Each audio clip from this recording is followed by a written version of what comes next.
Shalom and welcome to Nazarene Israel. My name is Norman Willis, and in this video, we're going to talk about part 2 of why we are declaring a second Pesach for this year.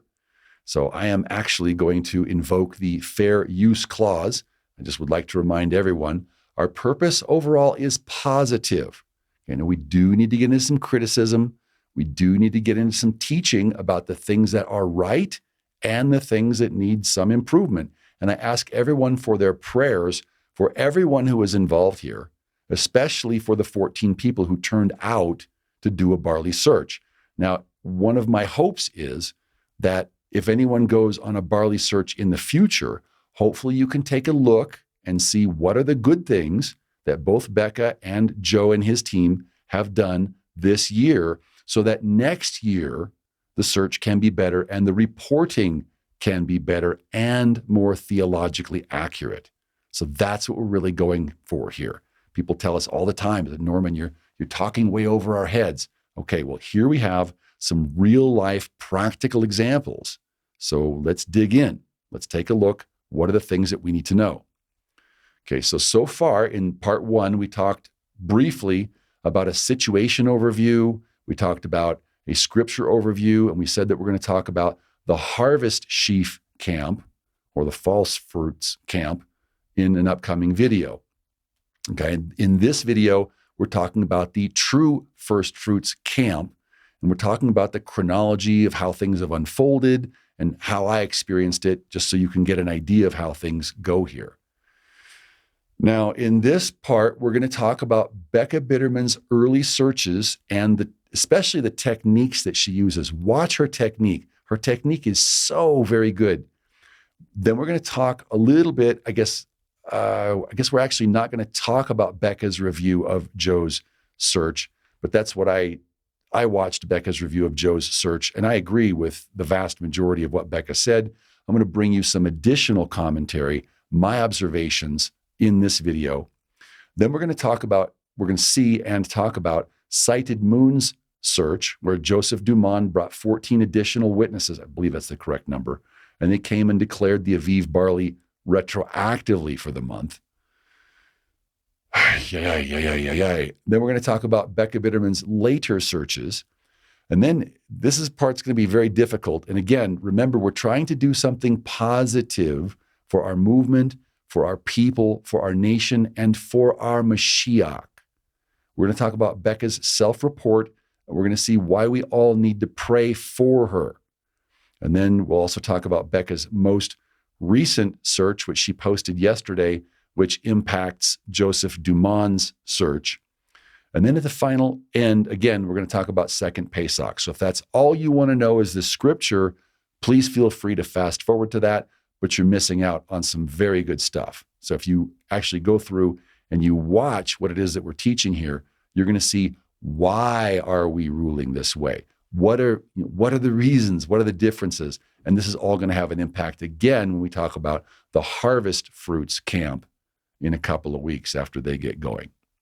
Okay, so here we go. Now, I already know we're going to hear comments about the length. It's like, why do we have to listen to such a long video? Yahweh says his people are destroyed for lack of knowledge. We've been talking about the specifics. People say they're kidding me for being Mr. Professor or whatever. That actually doesn't bother me. That's kind of a compliment, so I appreciate that. But if we don't know what we're supposed to be doing, people seem to have this idea that you just have to be busy serving Yahweh. You can do anything to serve Yahweh. It doesn't actually have to be accurate to serve Yahweh. Well, I don't know what field you work in.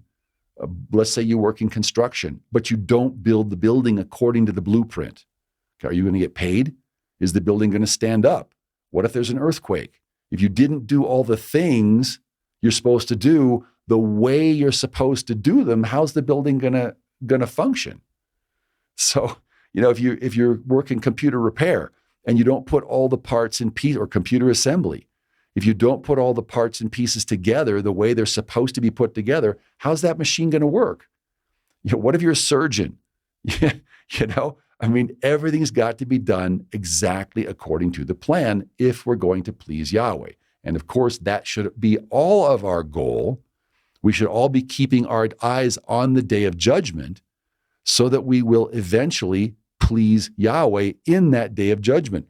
And he's got a very specific thing that he's going for. And in order for him to get it, we all need to humble ourselves and work together as one single team. Not this ministry, not that ministry, none of that.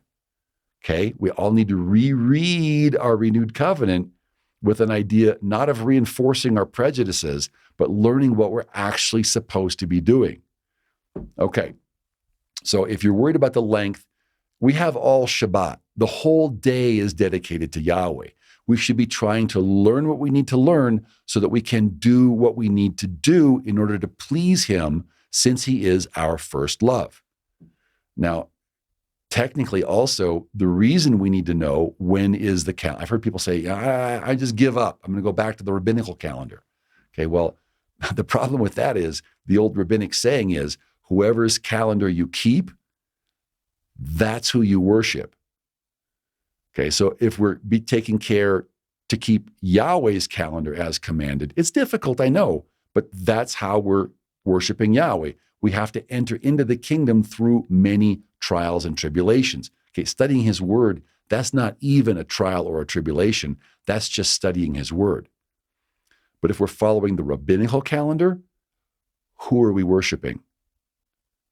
If we're following someone's made-up calendar and they're going to declare this whenever they want, declare that whenever they want, who are we worshiping? Bear that thought in mind. Okay, some things I want to point out, and again, we need to be keeping the feasts at the right time because we don't want to stand our husband up. That doesn't bode well for our opportunities to become his bride in marriage. Okay, I want to point out, not only should we pray for Becca, but I want to highlight her technique in these videos. Her technique is exemplary. Anyone who wants to go on a Barley search, please, I want you to emulate her technique. Okay, it's just that her doctrine is stinky. And as we're going to see, it seems like she's probably trending toward the Talmud, whether she knows it or not, and whether she agrees with that assessment or not. So please, please pray for her. Please. And we're also going to see that Joe's group, his basic concept is good. It's like, hey, looky there, you got green ears of barley. This must be the month. Okay, that's the right idea.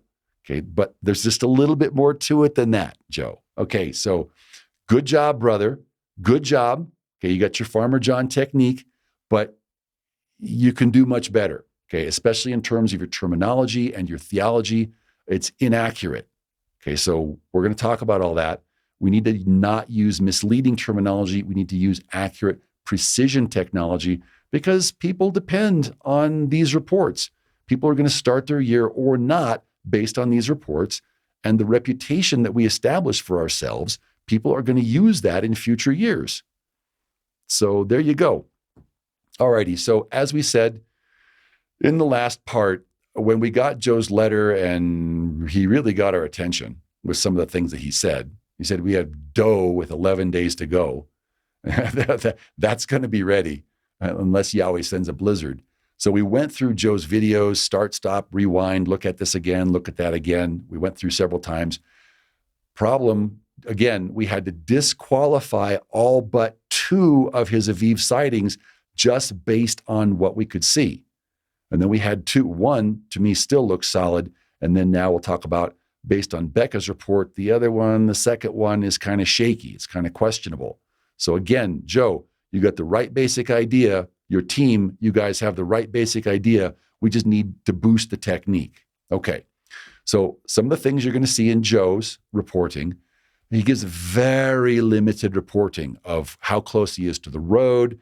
He gives very limited reporting of, has the earth been compacted in any way? What, did it used to be an old roadway? Did it used to be this? Did it used to be that? This gets into the question of, are we talking about a wild field or a cultivated field? And we'll see later why that's important, especially when we get into the harvest sheaf camp. We're going to see all of that.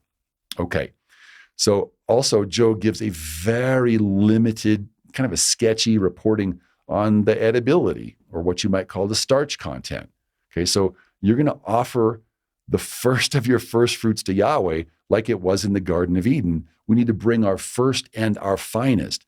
If you bring something, yeah, it's green, but it's an empty head or it's an underdeveloped grain, it's like, there's nothing to eat there. Okay, there's not really your first fruits.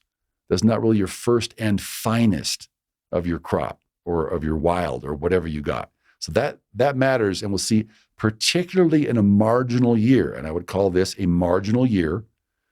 Okay, so for the harvest camp, Devorah and Brian's camp, they don't like a marginal year. They're trying to avoid what we see here. For us, this is an ideal year because you're not going to lose. You're not going to have a bunch of shattered barley laying around and a bunch of farmers going broke and having to sell themselves and their family into slavery because their crop was lost.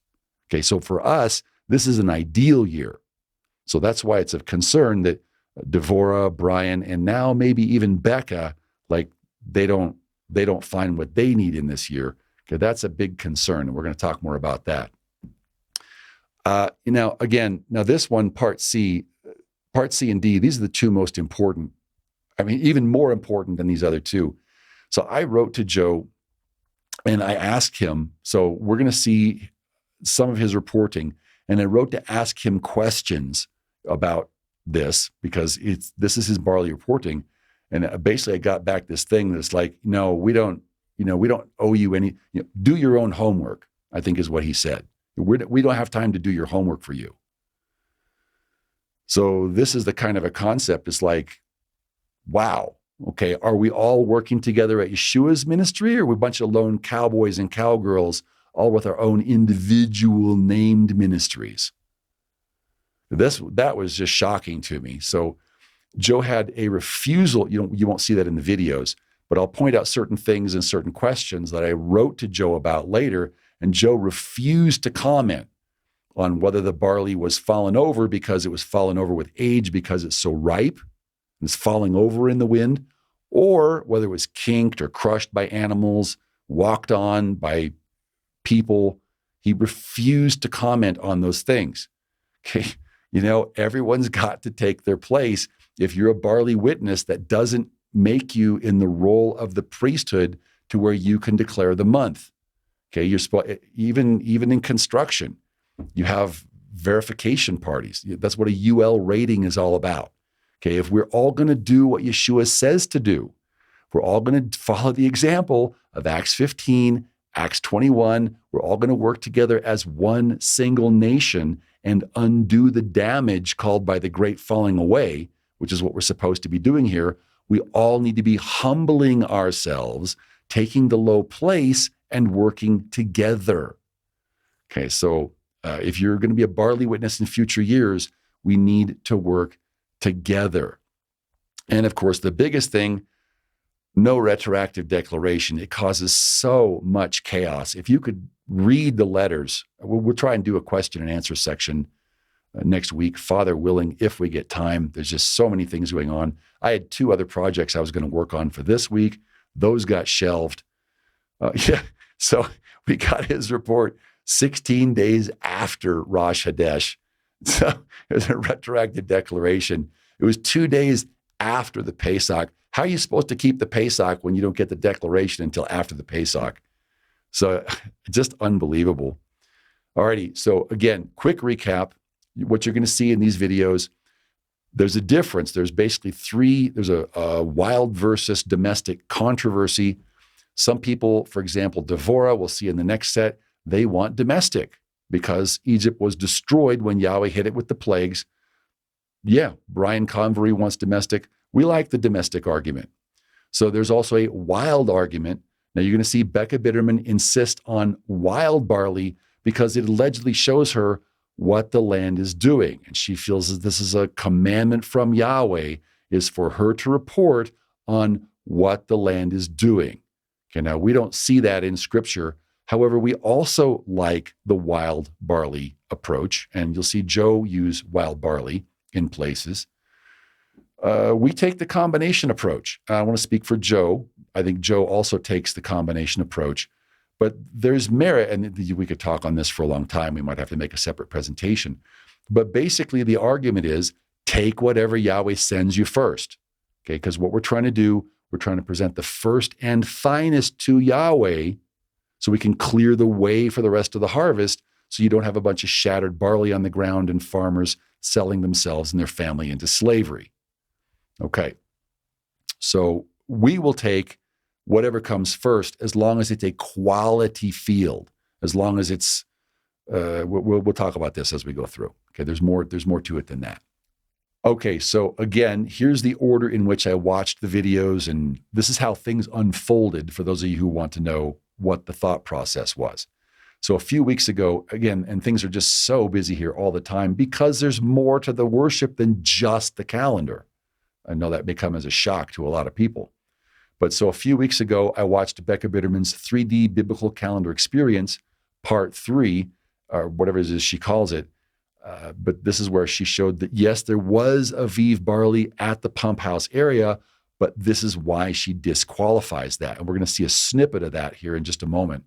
And I'll try to add some comments there. But if you want to know why she disqualifies man-made structures, she does a very thorough job of showing why she won't use the pump house.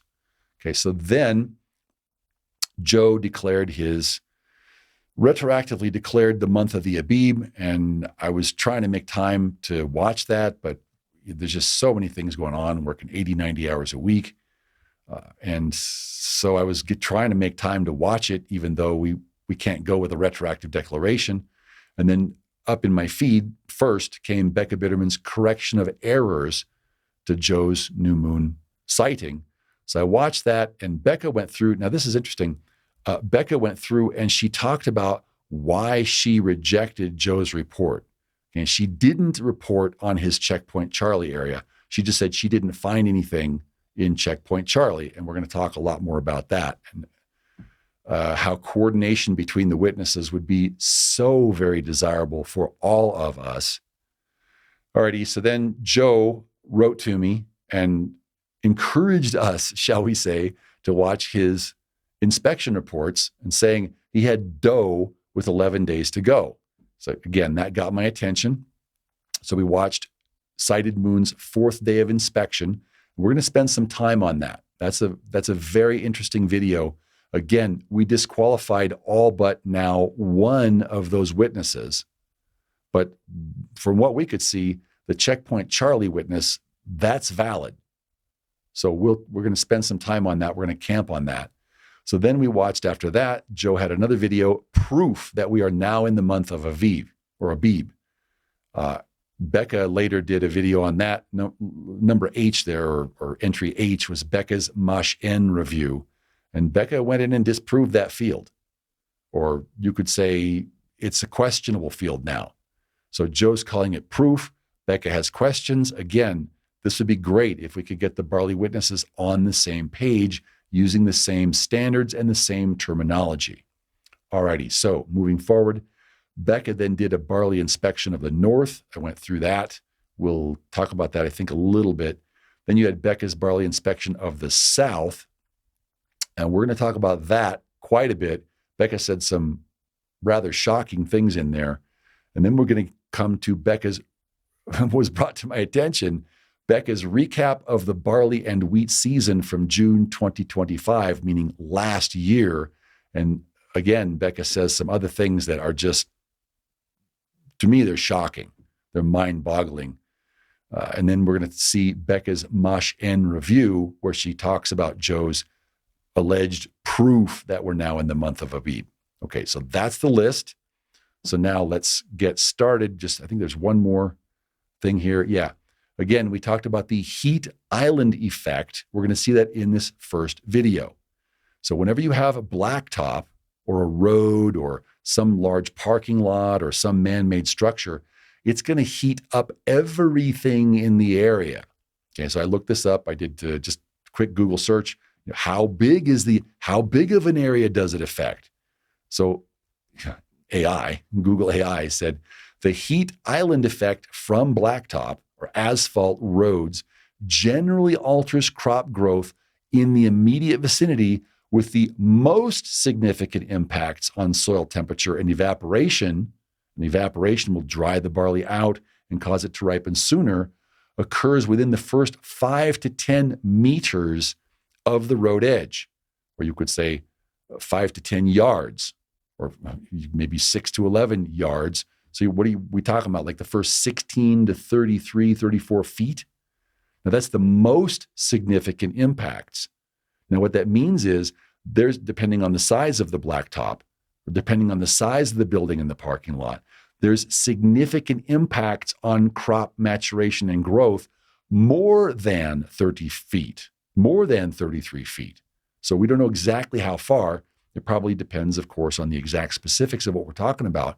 But we're going to see this come into play as we look at Becca's first witness. Okay, so here we go. We're going to see her talking about what's called the pump house. Right here is the road. Okay, so she sees one road. It is like 12 feet from where this barley is blooming. Okay, so she's saying, I've got a road 12 feet from where the barley is blooming. And notice we just saw a road will impact, the most significant impacts are 16 to 33 feet from where the barley is blooming. Right here is the road. And if we look. Another road. Okay, so now look at what Becca does. She gives you effectively, not in this, but when she films all around. She effectively gives you a 360. Okay, let's let her keep going. Look. She travels. She shows you what she's doing. Against this road. She gives you a panorama. The barley is much more progressed than any place I've seen so far. You've got a passive solar heater here. You've got a passive solar heater there, okay? Come down here further. Same thing here. You've got a passive solar heater right here. Right here. This does not represent what the earth is doing.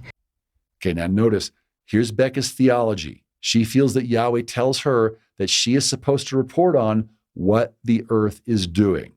Okay, I don't find chapter and verse for that, but she'll say it again and again and again throughout her reporting. To me, that's very different than reporting on the first wave sheaf. But again, there's a big point to be made. I mean, if all you need, if all you need is just barley, I mean, if that's all you need, then put up a greenhouse. By controlling the temperature and the moisture, you could get barley to come ripe any day of the year. I mean, literally any November 1, November 2, November 3, you could have barley any time of the year. So I think we can all, well, maybe we can't all agree, but at least Nazarene Israel's point of view is we don't care whether it's domestic or wild, but we want it to be representative of what Yahweh is doing. We want it to be representative of Yahweh's year. Okay, so let's keep going here. Because this will soak up the sun, soak up the shemish, the heat of the shemish, all day long. It will heat up, and even after the sun has gone down, it will continue to warm this area. Which dries the feet of the barley out, which is what causes the barley to come ripe. So it's basically, it's an artificially hot and artificially dry environment. So it's artificially ripening the barley much sooner than it normally would in other places. Here, on both sides, and here. And you see, the further you get away from this roadside barley, hang on, not to mention the rocks, you could not plow this. Okay, now that's a different thing for Becca. Now notice she says, notice the rocks, you could not plow this. And this is new for her. So she claims to be, in some places you'll see she insists on wild barley. And now she's starting to talk about qualifying the fields, which is a change for her. So let's keep going. And the further you get away from the roadside barley, the less barley. All that barley down in there does not show a fruiting head. All of this is the effect of that passive solar bank heat collector that exists right here. Okay, so I hope you can clearly see and understand why I don't use that area. It has been, I did check it in the beginning, but I would say it's been 5 years that I've not checked that area. The last time I did check it, my comment was, and still is that it's so rocky. You could not put a hoe nor a plow to it to plant it. I'm sure that part of what I walk on and stumble on in that area is old parts of the building, and I'm sure there was a parking lot there. So all of that together does not, and the narrowness of it and the two roads on either side of that narrow strip of land does not make a field, and I quit looking at it years ago. Okay, so that's the pump house, and that's why Becca doesn't use the pump house.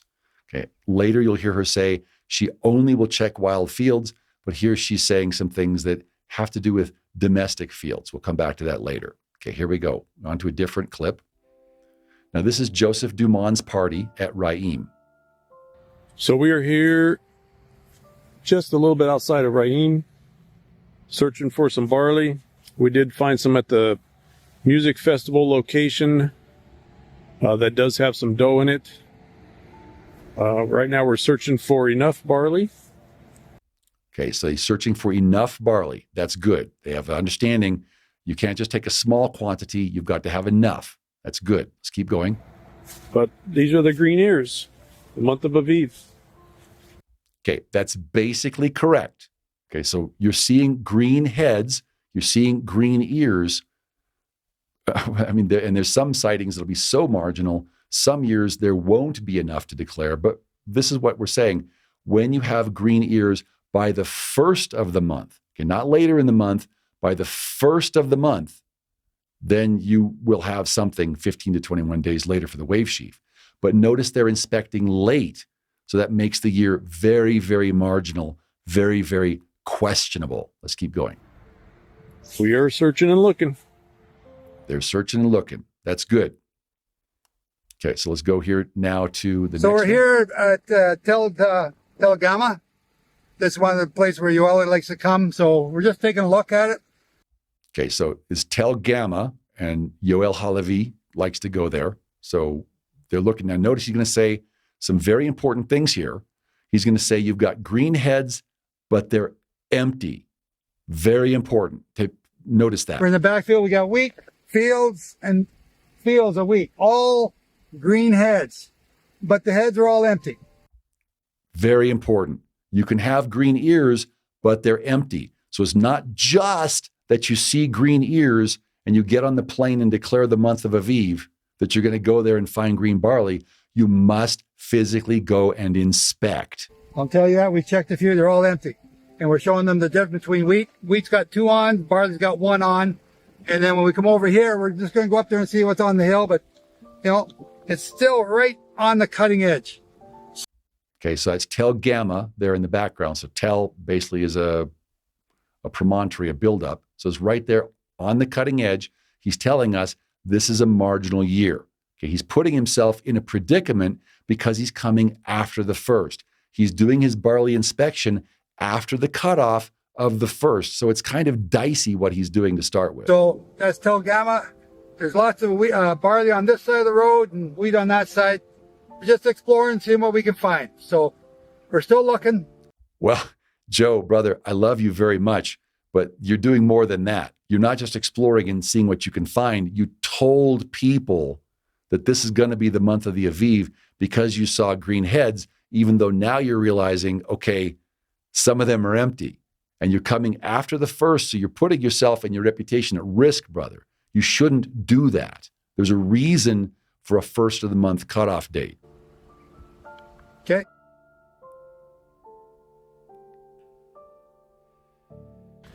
Rolling. Oh, we just Rolling. found some shattering barley over here we're checking out. Okay, he says we're finding some shattering barley over here. We're checking it out. We're going to see what's wrong. Again, good job to the crew for showing up and going to inspect. This is not shattering barley. Okay, shattering barley typically will be brown. What he's going to show us is that barley is a very brittle plant.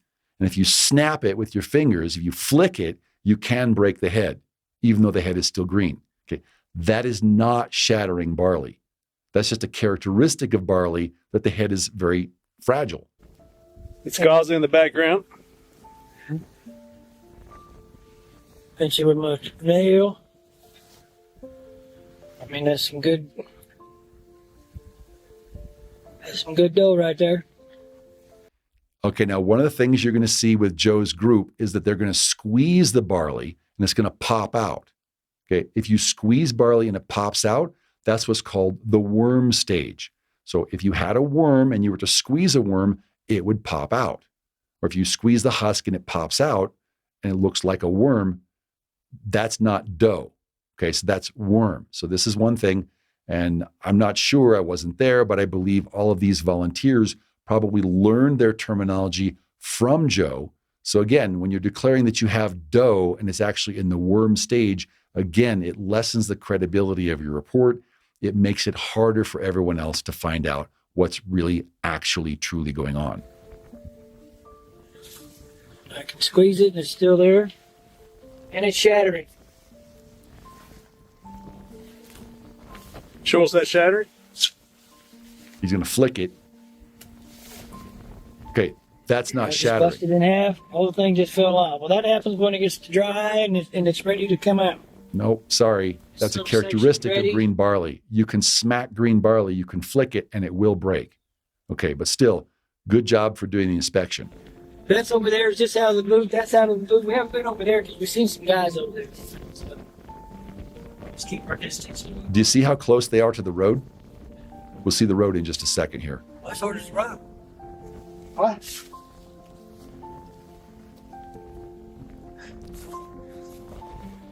Now that's dope. That's dope. Okay, but so here's the thing. Do you see the road right there behind Joe's back? Okay, and do you see how the barley next to the road is riper than it would be if that road wasn't there? They didn't have this kind of a hard, compacted road back in ancient time. Maybe you had Roman roads, maybe the Greeks built roads, but notice how the barley ripens by the roadside. Notice how that's not indicative of the rest of the land. This is up top of the hill. So it would have been dried out. Very good. Okay, so you come to the top of the hill. What happens is barley, when the year starts to turn from winter and it's cold and wet and rainy, and it starts to turn into summer. Now, there's only 2 seasons in Israel. You don't have spring and fall. That's a Babylonian thing. The rabbis use it, but it's Babylonian. In the Bible, in Scripture, you have winter, which is cold and wet, and then you have summer. Barley comes ripe around the transition because what happens is it stops raining and it starts to get warmer. The barley's feet dry out, the roots dry out, and that tells the barley, stop what you're doing, it's time to make babies. So that's what goes on. Now, if you're on top of the hill, yes, it's going to dry out sooner. Had a lot of rain here the last couple of days. It's all flooding. Down in the flat, And it's flooding. there's nobody farming on top of this hill. And guess what? When you have a sickle, you can crop this. You go in. Okay, so Joe's saying, again, he's got a basic understanding. So Joe is apparently, obviously accepting wild barley. He's also accepting roadside barley. He's also accepting barley at the top of a hill. Okay, now, one of the things, you get into the controversy between wild and domesticated barley. With domesticated barley, you plant the seed every inch or two, depending on who you are, your soil, what you're going to plant. But you plant the seeds an inch or two apart, and then with rows, 6 to 8 inches apart. So that produces a much denser crop, basically. You can fertilize it, you can irrigate it. So if there's a drought, it's just going to continue to grow. Wild barley is very, very different, and we'll talk more detail when we talk about the harvest wave sheaf people. We're going to talk more about it. But wild barley is different because if you're on top of a hill, if you have a drought or when it stops raining, obviously it's going to start to dry out much sooner. Let's see if I can find the right video now. Here we go. Okay. Very good. Another one. There's a big area, a ton of stuff, even over there laid over. So we haven't checked any of that.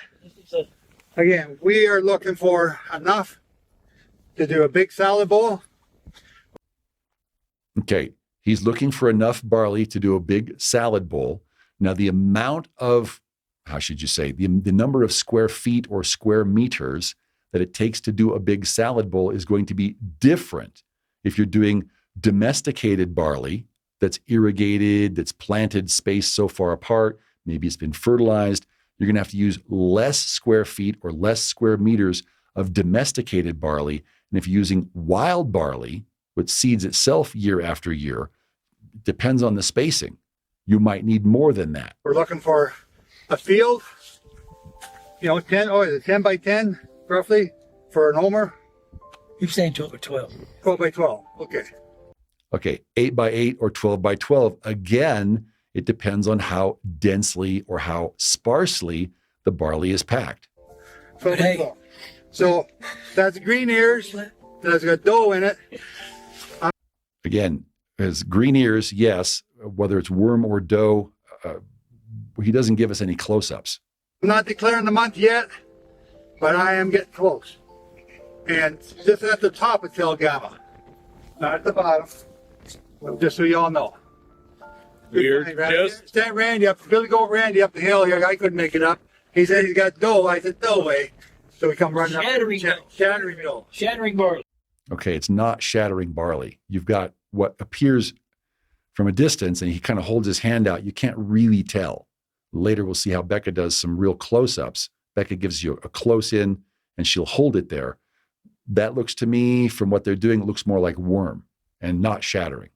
But still, worm with 11 days, that can definitely advance. we're just east of Gaza. And so they're giving you the location, but when I asked Joe, can you please give me a reinspection on that to make sure that it would be 100% sure, ready to go, he says, do your own research. Yeah, there's guys in the background. So, anyway, just so you know, this is a place where Joe comes all the time. Okay. Okay, just to comment here, he's saying this is the place where Yoel Halevi comes all the time.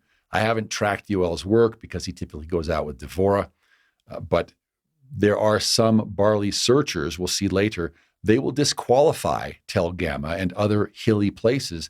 They'll call this goat grass. And what they're saying is, it's not a domesticated field, it's hillside barley. It's no good. Nobody would ever harvest that and nobody would ever eat it. I don't know if it's a famine year and that's what you have to eat. I think I would eat it. Would you eat it? So again, it becomes a question. Wild barley is not often as rich. It's not as well fed. It doesn't necessarily grow as rich and as full. Some people feel you can't make a first and finest offering because it's not the finest. So that's, again, we can have that discussion later. But to say that you can't use barley that's not from a domesticated field on the flat, let's remember, when our forefathers first came into the land of Israel, we had to occupy the hill country because the Philistines were down in the valley with their iron chariots. So, if the Philistines, what are you going to do? Not hold Pesach? Not have a wave sheaf offering? No. You live on the hillside. Plus, if that was your inheritance, would you eat food that was available, provided by Yahweh, or would you prefer to starve? So these are valid questions. We can have more detailed discussions at a later point in time. Now we're going to go to the Jordan River Valley with Joe's crew. Now, So notice there's a road in the background. Joe doesn't ever give you a panorama. He doesn't give you a 360. He doesn't show you how far you are from that road. outside of Shadmot Mahula, and we found a field that's been planted with wheat, obviously, and it is very, very rocky. So the You field can is barely rocky. walk in it. There are so many You can barely rocks. walk in it. There's so And many so rocks. obviously it's possible to plant a rocky field, and Jehovah will plant where we're So it's a rocky field, but it has been planted. It does have rows or furrows. he wants to. Those Don't know how fields, far that from field's the all road. in rows, isn't it? Yes, you can see the furrows, the plowed furrows. But you can also see the size of the rocks. Look how big they are. Yeah, So- they're huge, and you can barely walk on the ground. So this perception that you can't plant where it's rocky, oops, That is not correct. that's a Takanot Maasim. That's a Takano. Okay, so in ancient times, if you had an ox or whatever you're using to pull a plow, yes, rocks would not be a big obstacle. You might want to avoid that today with modern combine machinery because you could break a $200,000 machine. But can you plant a rocky field? Yes, absolutely you can. Do rocks disqualify a field in ancient times? Absolutely they do not. But I'd like to know how far we are from the road. Again, you ask Joe, how far are we from the road? You don't get an answer. Thank you. Okay, so now we are going to go to another place in the Jordan River Valley. And this is the place that I believe is qualified. And Becca, I'm not sure if she wasn't able to find this location because Joe didn't share the exact coordinates, or I'm not sure what's going on. There's some speculation. I'm going to leave it there. Okay, this is Checkpoint Charlie. Just north of Checkpoint Charlie. Now, I wrote to Joe and asked him, I said, brother, there's several different checkpoints in the area. Forgive me, your terminology is very loose.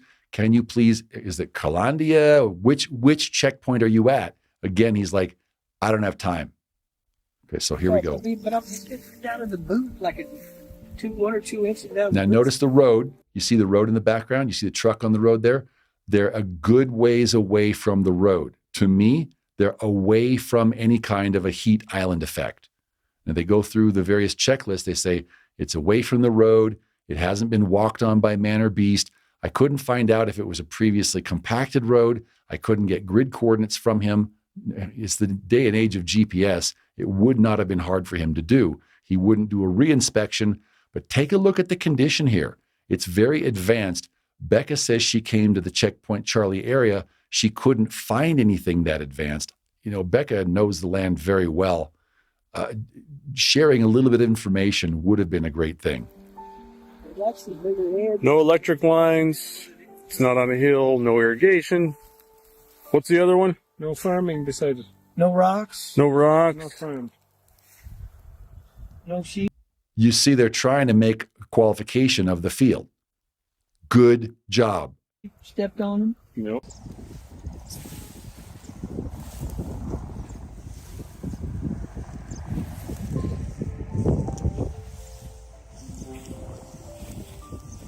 We're going to spend about 4 minutes at this site.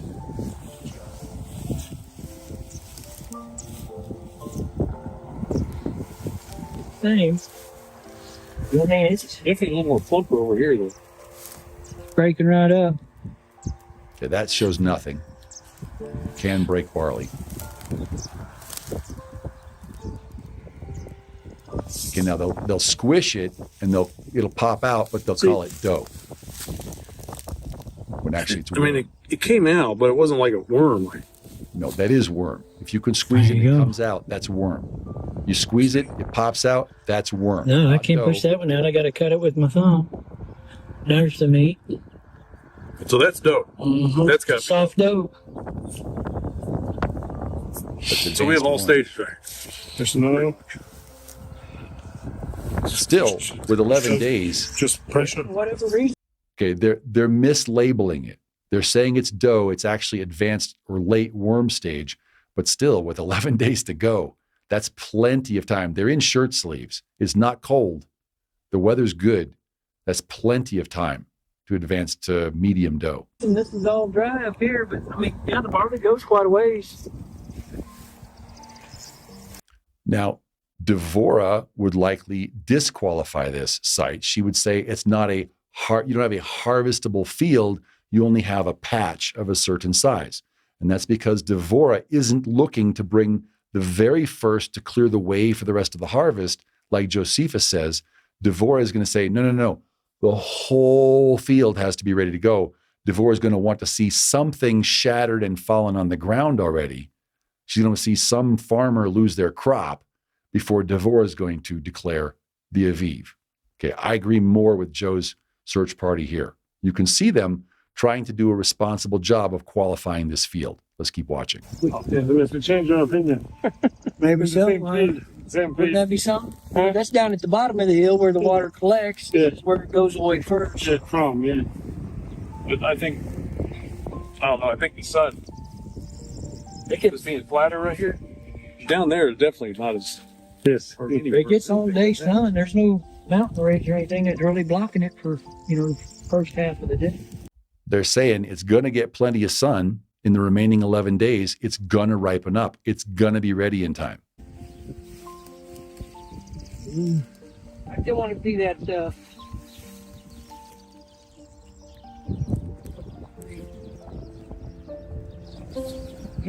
Again, you can see the road is quite a ways away. That's got to be good. No, the warm stuff is for itself.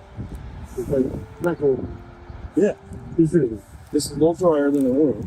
See, don't get a drip. Okay, what's the dough? We got dough up here. We got the dough, boy. We're shatter. We have enough area of it. If we have to go cooking, we got. He gave us a 360. Good job. We're able to see the entire area. Okay, they're mislabeling late worm as dough. About 11 days to go. You've got a sufficient area. To me, this qualifies. And I didn't see Becca. I don't know if she couldn't find this area, or she didn't report on this area, or what happened. But so we have, to me, this is effectively one witness. This is one search team.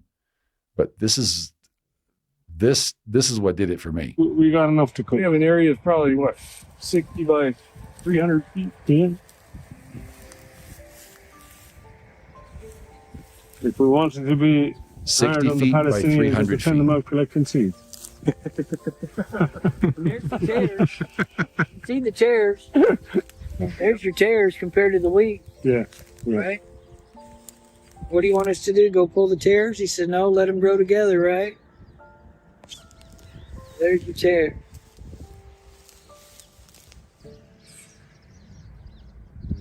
This isn't it. I'll stay probably up the road. Crossing that gas station.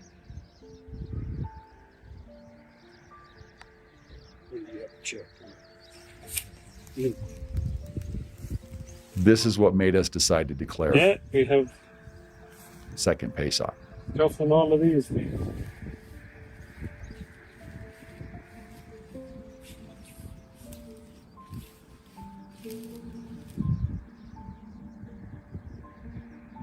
Hmm. 10 days time, these are all baked. Yeah. 1, 2. Now, for the future, if we could get some close-up shots, that'd be great. And if someone could try to divide it with a fingernail, that also would be great. 3, 4, 5. 5 different. That's dough stage. I can tell the difference between the worm and the. Yesterday they were coming out like soft, like a worm. Today they're just popping out. No pressure. Okay, so still, you're squeezing it, you're popping it out, that's still worm. But 11 days to go. Too bad Joe wouldn't give me a reinspection on this field.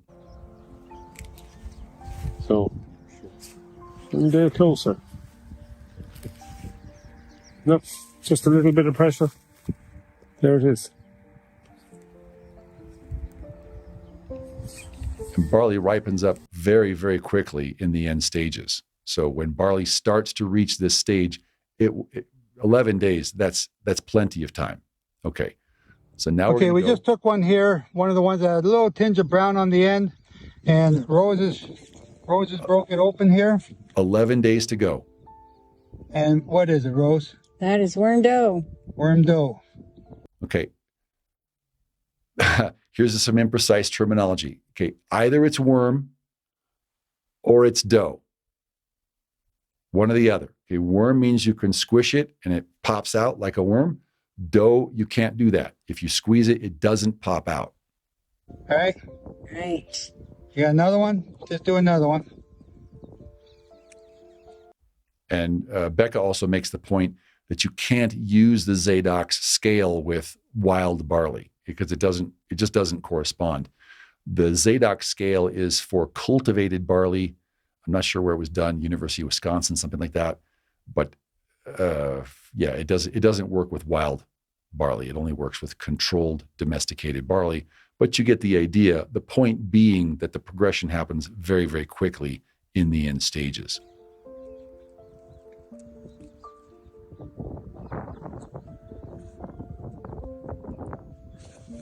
Same thing.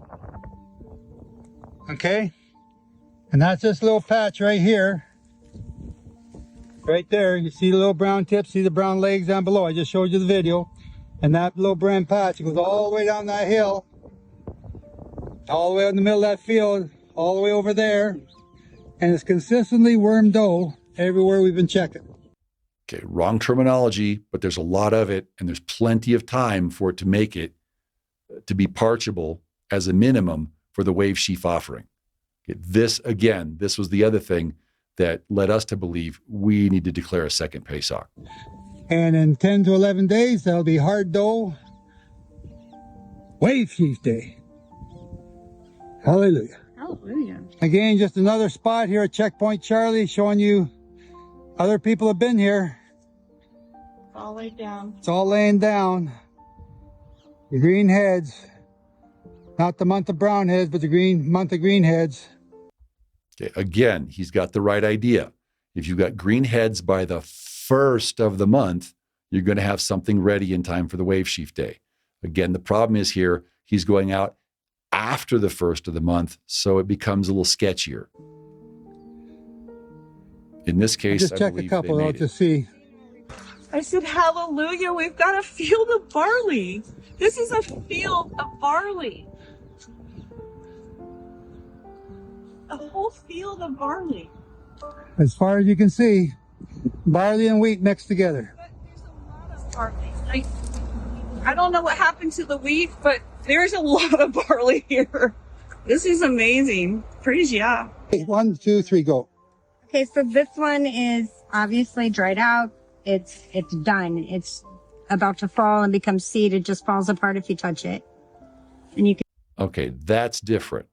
If you flick it and it falls apart, that's one thing. If you just touch it and it falls apart, that indicates something else. That indicates like you have to be able to harvest it. In order to harvest it in ancient times, you have to gather it and then bring your sickle and actually come in and cut it.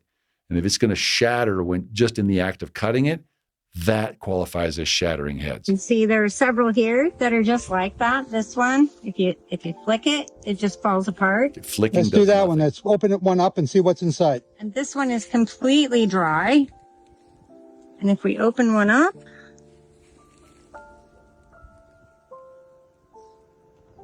I can't even open one up. It's got a solid head in there. Try and squish it. Try and squish it. Right out on my finger. Yeah. Still soft dough. Still soft dough. Do one more. Here. You got it in your hand. Here's one, Joe. Okay, if you squish it and it goes away, it disintegrates, that's not dough yet. Okay, when you squish dough, it stays there. It's like Play-Doh, that'd be soft dough. But if you squish it and it goes away, you're still talking late worm. But again, 11 days to go, it's going to ripen up. They're in short sleeves. No, we're going to do these ones here. See, look. Squish it. Still soft dough. Okay, but it's not worm. But it's not worm. See that right there? Yeah.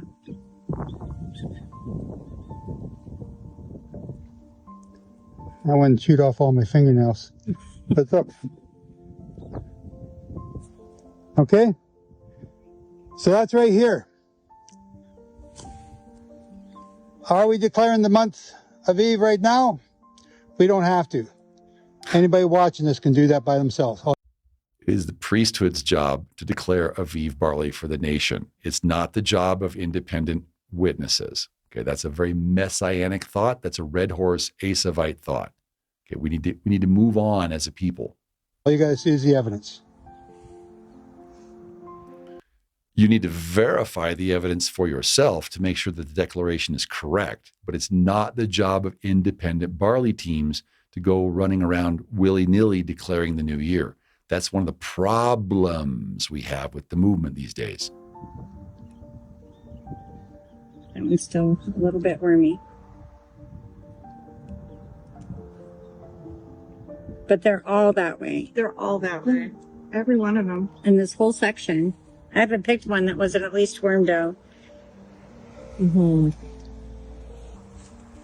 This is Shauna Soares, all the way from Oklahoma. I was going to say Kansas. So, Shauna, what do you got in your hand? I've got barley, and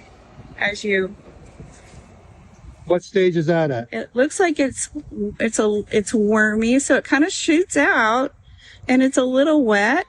So, I think it just needs just a little bit more time. Yeah. But there's a whole field of barley here. This is not just roadside barley. This is a field of barley. Okay, very important information. She's showing us that we're getting the quantity, okay, the whole, and very in rough terms, they're telling us the consistency. They're all that way. Needs just a little bit of time.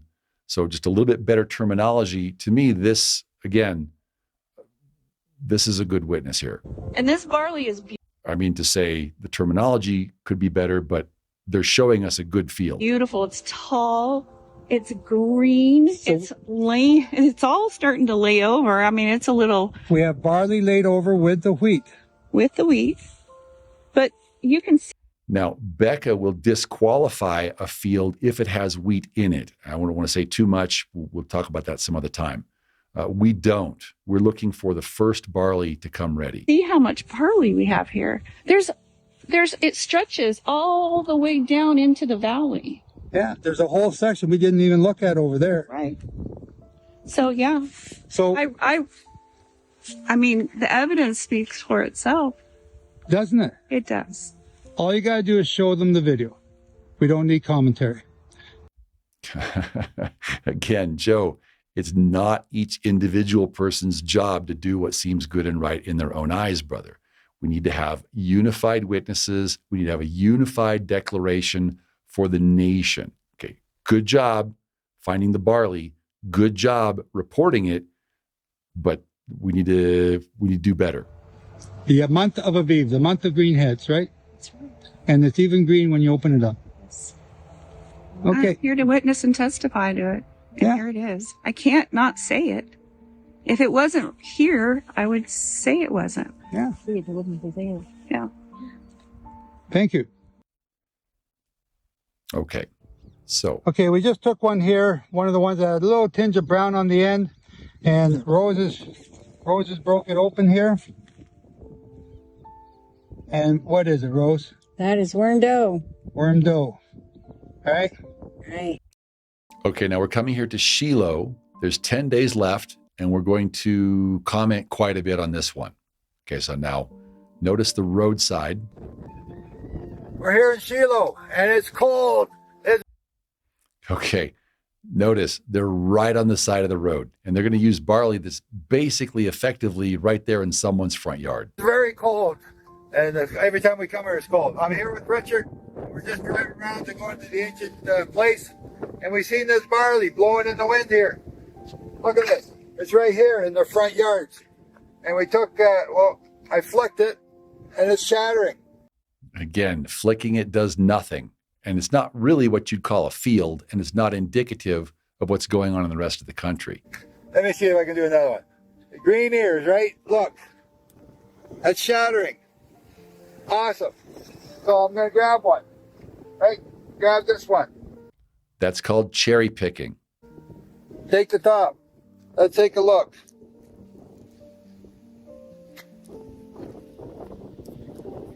Hold that, Richard. You got your Bing cherry right there. See, that's a good firm one. Look, still worm. You see how he squished it and it popped out? That's worm. He's calling it dough. Wormy a little bit. Well, we got 11 days. We got 11 days until wave sheet day. Oh, that one's, it's worm almost, it's worm dough. We are that close. Here in Shiloh, of all places. That's so good. Get ready. We're keeping Passover early this year. Not early, right on time. You're all the rest of you keeping it late. Ha, ha, ha, ha, ha, ha, ha, ha. Okay, this is not... Brother, please can you give us the inspection before the first of the year? Okay, today is Friday, March 6th. March 6th. Is that March 6th? Yes. March 6th, 2 days before wave sheaf.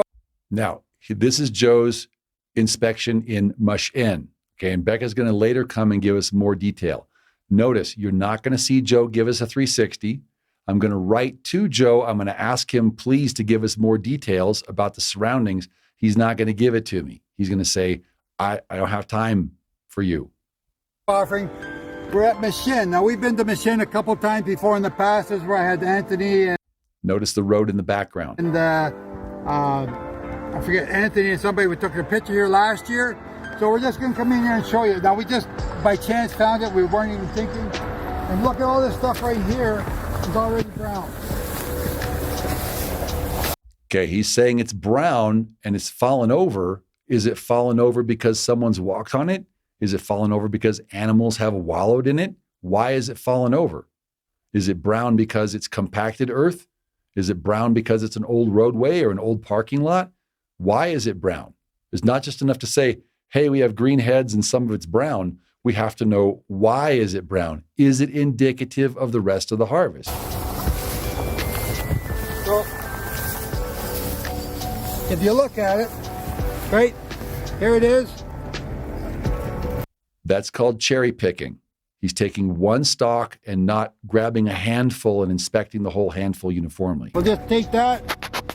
It's already flicking. Yeah, flicking is not shattering. Those are two separate things. Right? It's already shattering. Now come over here. Look at this beautiful color in this one. And we'll just take that. Cherry picking. Take the top part. Take that top one right there. Now, the fact that it did break so easily, that's a good indication. But just to use the precise terminology. Squish it. I actually have to cut it. Let's get another one. That wasn't a good example. Let's try this one here.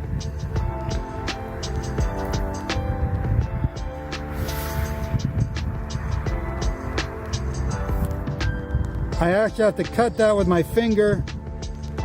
That one's got a little bit of moisture still in it. Okay, if you can't squeeze it and you have to cut it with your fingernail, you're starting to get into dough.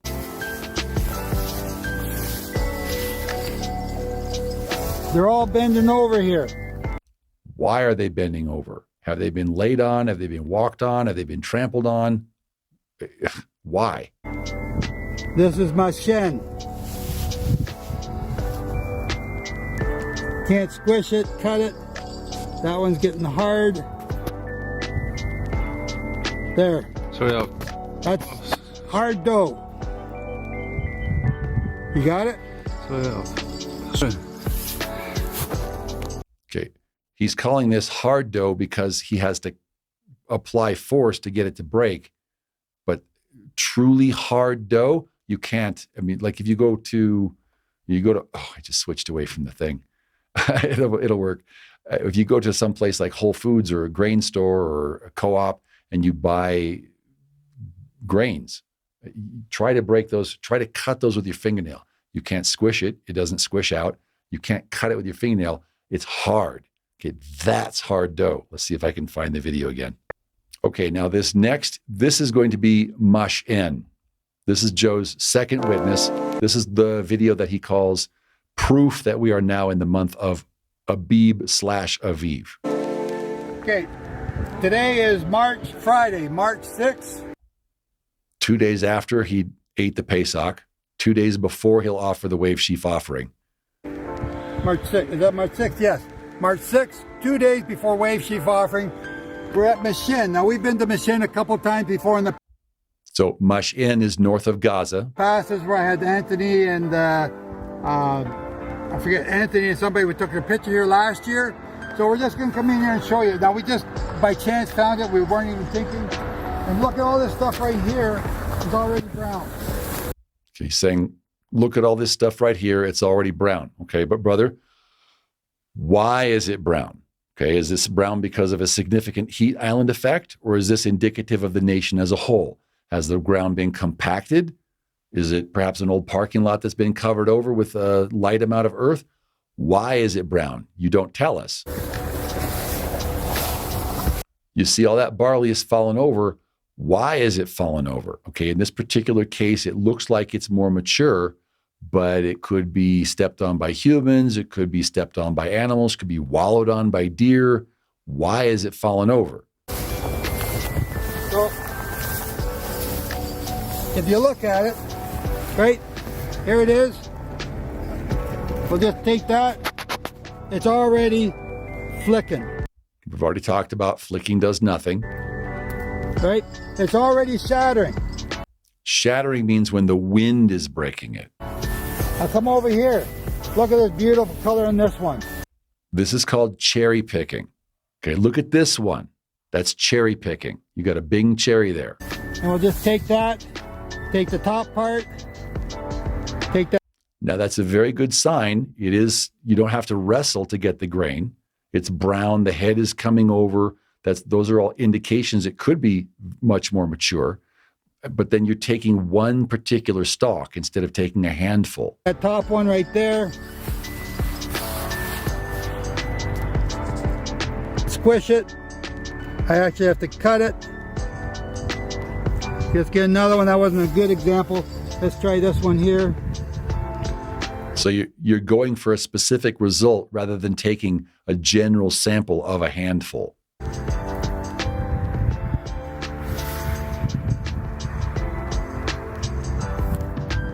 I actually have to cut that with my finger.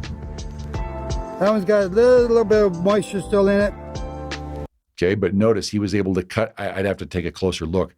He was able to cut it with his fingernail. It didn't squish out. It had substance to it. It had starch content. In other words, it's edible.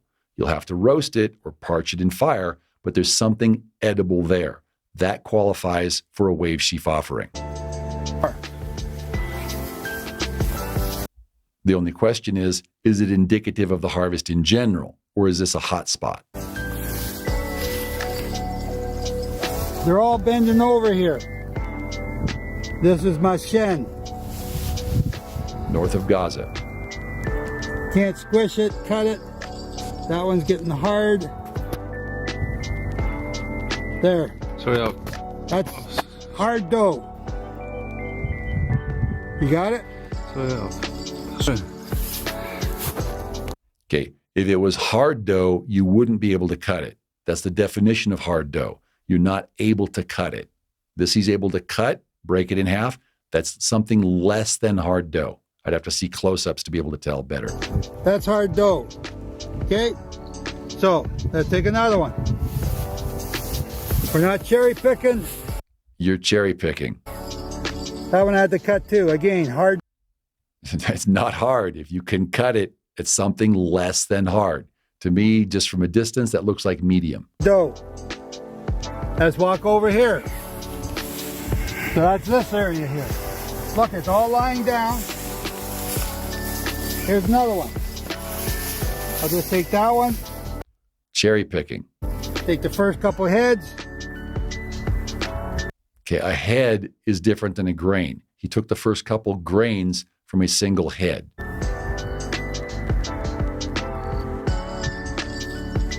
Oh, that one's a little moist in it. Okay. Okay, but let's get a better look, brother. Was that soft dough or was it late worm? What was it? Find another one. That. Again, he's looking like, let me find a good one. Let me find a good one. Okay, that's cherry picking. Later we'll see Becca. She'll take 4 steps, grab a handful, inspect the whole handful. Take 4 more steps, take another handful, inspect the whole handful. Could be roasted in 2 days' time. Correct. Okay, I can just tell by looking at this. I mean, you could roast that now. That's called parching in the fire. That drives any remaining moisture out. It ends up with a consistency. You have puffed barley, kind of like puffed wheat. So the point is, there's got to be something edible. There's got to be sufficient starch content. Just from a distance, I can see that there is. The reporting, some close-ups would really be nice, would really be helpful.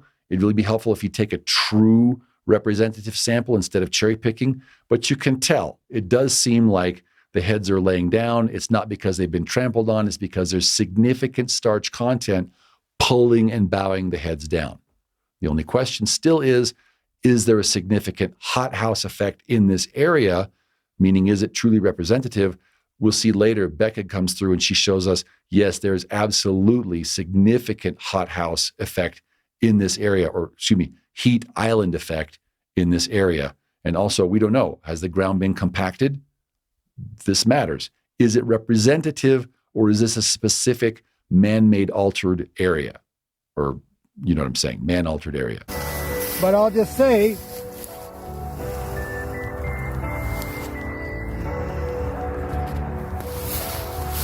can't cut it. Can't cut it. That's hard.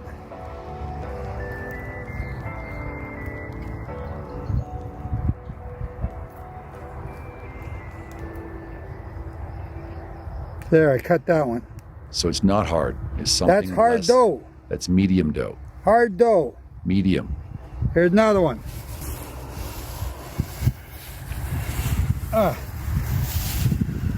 Can't cut it with my finger. Gotta peel off.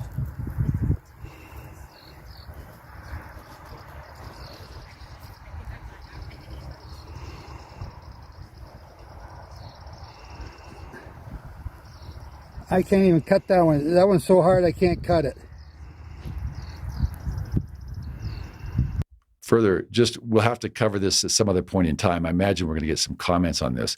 There's a difference in the standard, whether we're talking standards for modern combine or standards for ancient sickle harvest. Those are two very different things, and you can end up with some differences in the definition. But in any event, truly hard dough, you can't break it. It's that hard. You can't, if you go to Whole Foods or a co-op or the natural store and you get some wheat berries, you can order them online, Amazon or whatever. If you get some wheat berries, that's hard. You can't even dent it with your fingernail. It's so hard. So again, whether you qualify that as medium dough, or perhaps some might even qualify it as soft dough, in any event, if you can cut it or break it or even dent it, it's not hard. Now, some people are trying to tell you that it's freezing cold here in Israel.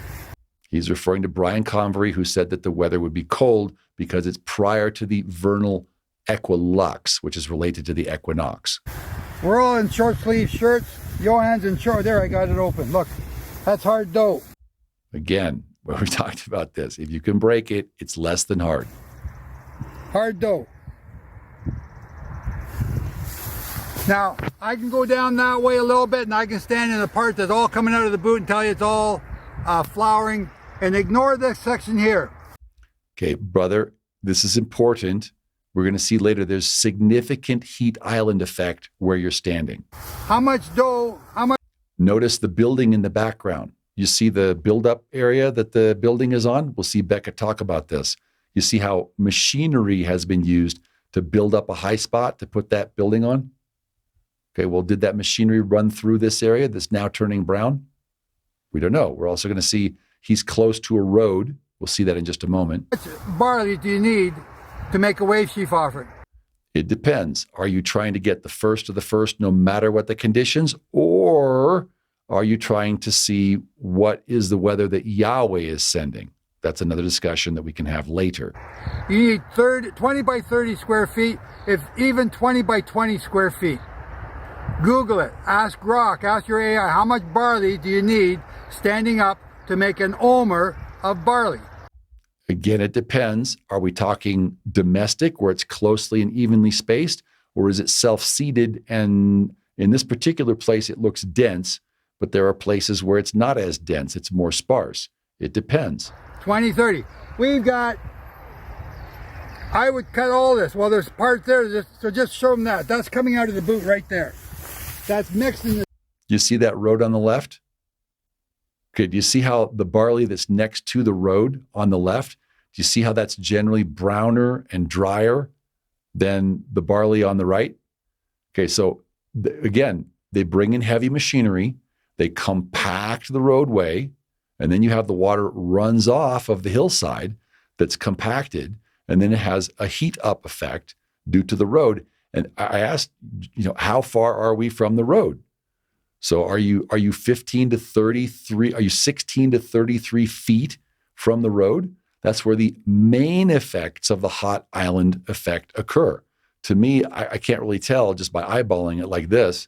It would have really helped me to know, what are you going to say? I mean, I'm sure people will have differences of standard, but 40 feet, do we have 40 feet, 50 feet to get away from the heat island effect?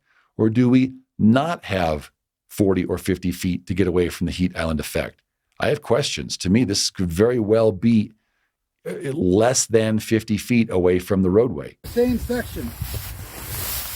Right here. Same Fresh section, but booth. heat island effect. There's a head of wheat, right? Now Shane came up with a beautiful saying this morning that the barley stands over top of the wheat and covers the wheat. Who's the barley? Yeshua's the Yes, Yeshua is the barley. The barley wave sheaf represents Yeshua. barley. Who's the wheat? You and I. No, incorrect. The wheat is also Yeshua. The scriptures speak of Yeshua and Yeshua in us. It doesn't speak of us. It speaks of Yeshua. Both the wheat and the barley, those indicate Yeshua. We'll talk more about that some other time. He's covering us. Just like this wheat is being covered by the barley. Now, right here, even amongst this stuff that's fresh out of the... He's mentioning that because Becca will disqualify a field if it has significant wheat content. The head, the booth, look it, there's barley here. That one's shattering. This one here, it's a little different. Right, let's pick one here that we can do. Right here. Okay, once again, you're that cherry just picking. fell right in my hand. I can't break that one. Can't even cut it. That's hard. This is not 30 days. Look at that. I can't even cut that.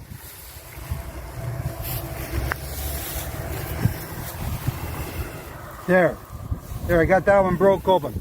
That is hard dough, folks. Again, if you can break it, it's something less than hard. But still, yes, you could offer that. That qualifies because there's significant starch content. You can eat it.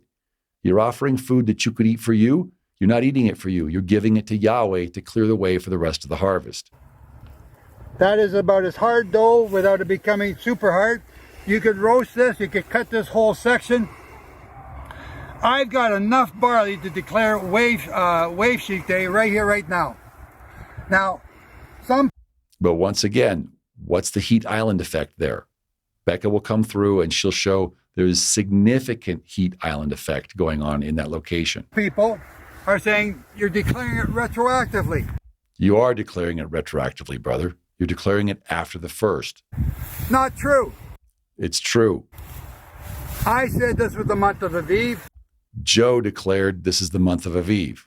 Okay, what you need is for all the witnesses to get together and bring their reports to the priesthood, have an independent authority declaring the month of the Aviv. This is like the hardest thing for the house of Ephraim. Judah has no problems operating together. The house of Ephraim, people take personal offense when you suggest that there's something for the nation to do that's bigger than each one of our own personal will. Because it's the month of green heads. Okay, he's got that part right. Yes, if you have green heads by the first of the month, you will have something to offer Yahweh unless he sends a blizzard. If you lived in the land, we would not need any searchers. Incorrect. Okay, if you're not going to have searchers and an independent verifying authority like you had under the Levitical order, you're going to have a bunch of barley people, each one broadcasting whatever seems good and correct in their own eyes, just like we have now, and you're going to have disunity among the nation, just like we have right now. This is the whole point.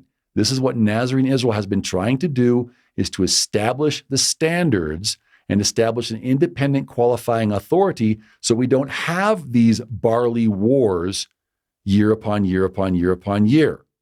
It was significantly a distress to me when Joe declared the annual barley wars have begun, like that was some kind of a good thing. Okay?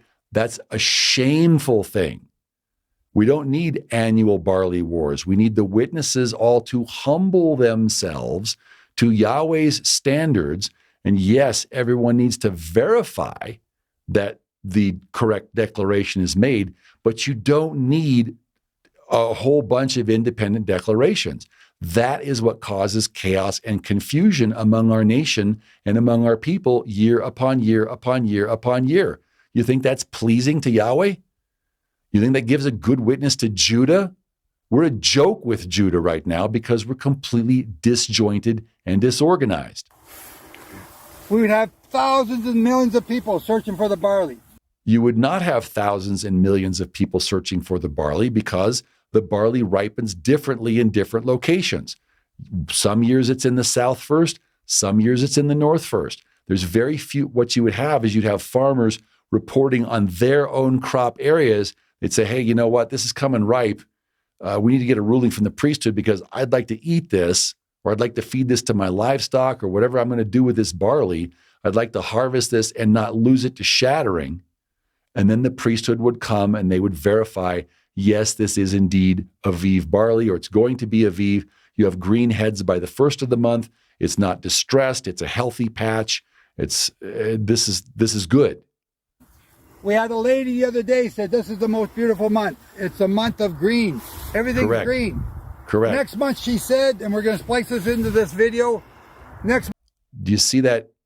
Whatever is the building in the background? There's a parking lot there. That's a big heat island effect there. How far are we away from the heat island? And then you've got a heat island the other way. There's a road behind the cameraman. So is this indicative of the nation, or is it not indicative of the nation? Some people say it doesn't matter. Some people say it does matter, but we need to know that information. That information needs to be reported. He's about to say next month will be brown. That is correct. But again, is this patch indicative of what's going on in the land, or is it not indicative of what's going on in the land? And if you say it doesn't matter, then why not just put up a greenhouse and control the water content? You could have barley any month of the year. Month she said it's going to be all brown. Correct. It's starting to turn brown now. Correct. But is this particular patch indicative of the rest of the nation? The month of Aviv is the month we're in now. Now. Okay, this was a marginal call, and this, as we'll see later, Becca will come in and inspect this area, and she will show us the heat island effect, that this is not, in fact, indicative of the nation. But again, there's still checkpoint Charlie. Oh, here's the thing. Oh no, I've missed Passover. Whoops. Oh no, I failed to report by the first of the month, so the rest of the nation has enough time to keep the Passover. I've missed Passover. Because why, Joe? Because you're reporting too late. Good job for reporting. Praise Yahweh for that. May Yahweh please bless you for that. But next year, please, can we have reporting before the first of the month? Well, maybe you did. Maybe you did. But Jehovah is the God of repentance. We're showing you the evidence. I'm not telling you what to do. Here. No, but you're indicating that each person should do what seems good and right in his own eyes rather than the whole nation acting together as one man, as the house of Judah correctly does. Here's the evidence. I cannot cut this head of barley. I can dent it, but I can't cut it. And if I squish it a little bit, there, I'm getting it to pop open. That's how hard that head. Okay, that's not popping. I wish I could back that up just a hair. That's not popping open. He's able to cut it. Okay, terminology helps tremendously. That is hard dough. That is less than hard dough, but it's got significant starch content. You can eat it. That's the main point. That is parchable. That is presentable as a wave sheaf if it's consistent like that. But we don't even know because Joe's going through, he's cherry picking. He's taking one stalk here, one stalk. Ooh, this one looks good. Ooh, that one. Yeah, I like that one. Rather than taking a whole handful and inspecting the whole handful. I've said this many times by now. This is March. 2 more days to wave sheaf day. Would have been nice to know this, to know the condition of the field the day before the new moon. Repent now. Ask Jehovah to forgive you. You've been misled, misunderstood, you didn't understand it. That's hard dough. Then come back, begin to count to Shavuot from this Sunday. Okay, he's correct about that. So what we're trying to do in Nazarene Israel is we're trying to establish when is Yahweh starting the year. Okay, now this particular patch we'll see later, this is a hot spot. This is a hot area. Becca Bitterman will show that to us. She does a very good job at reporting on that.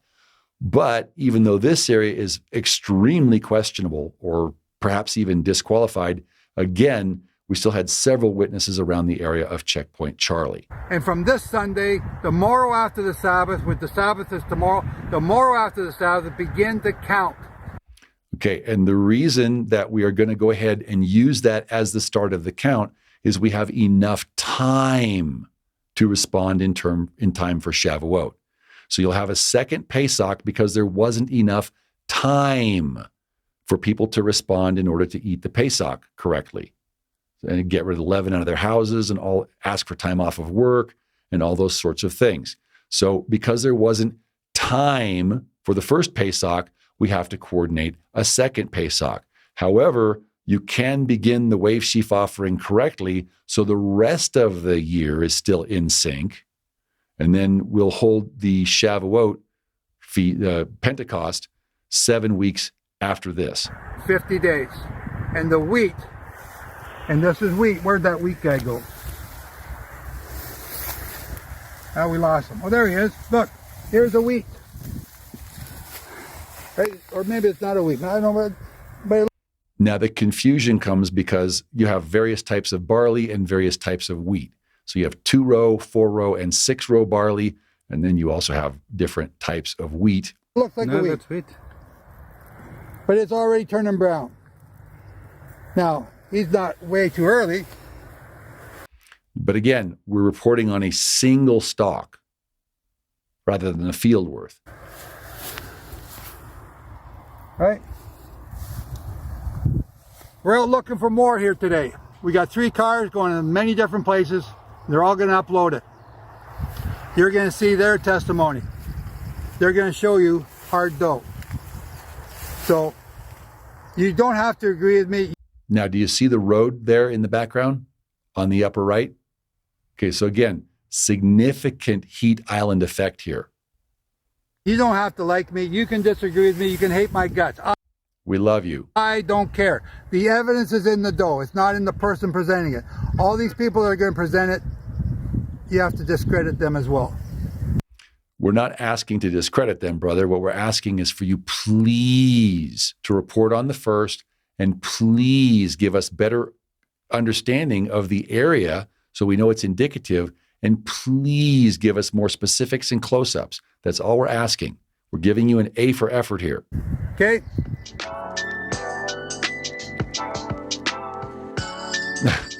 Now he's got a shameless self-promotion. Here's something he has for sale. Show me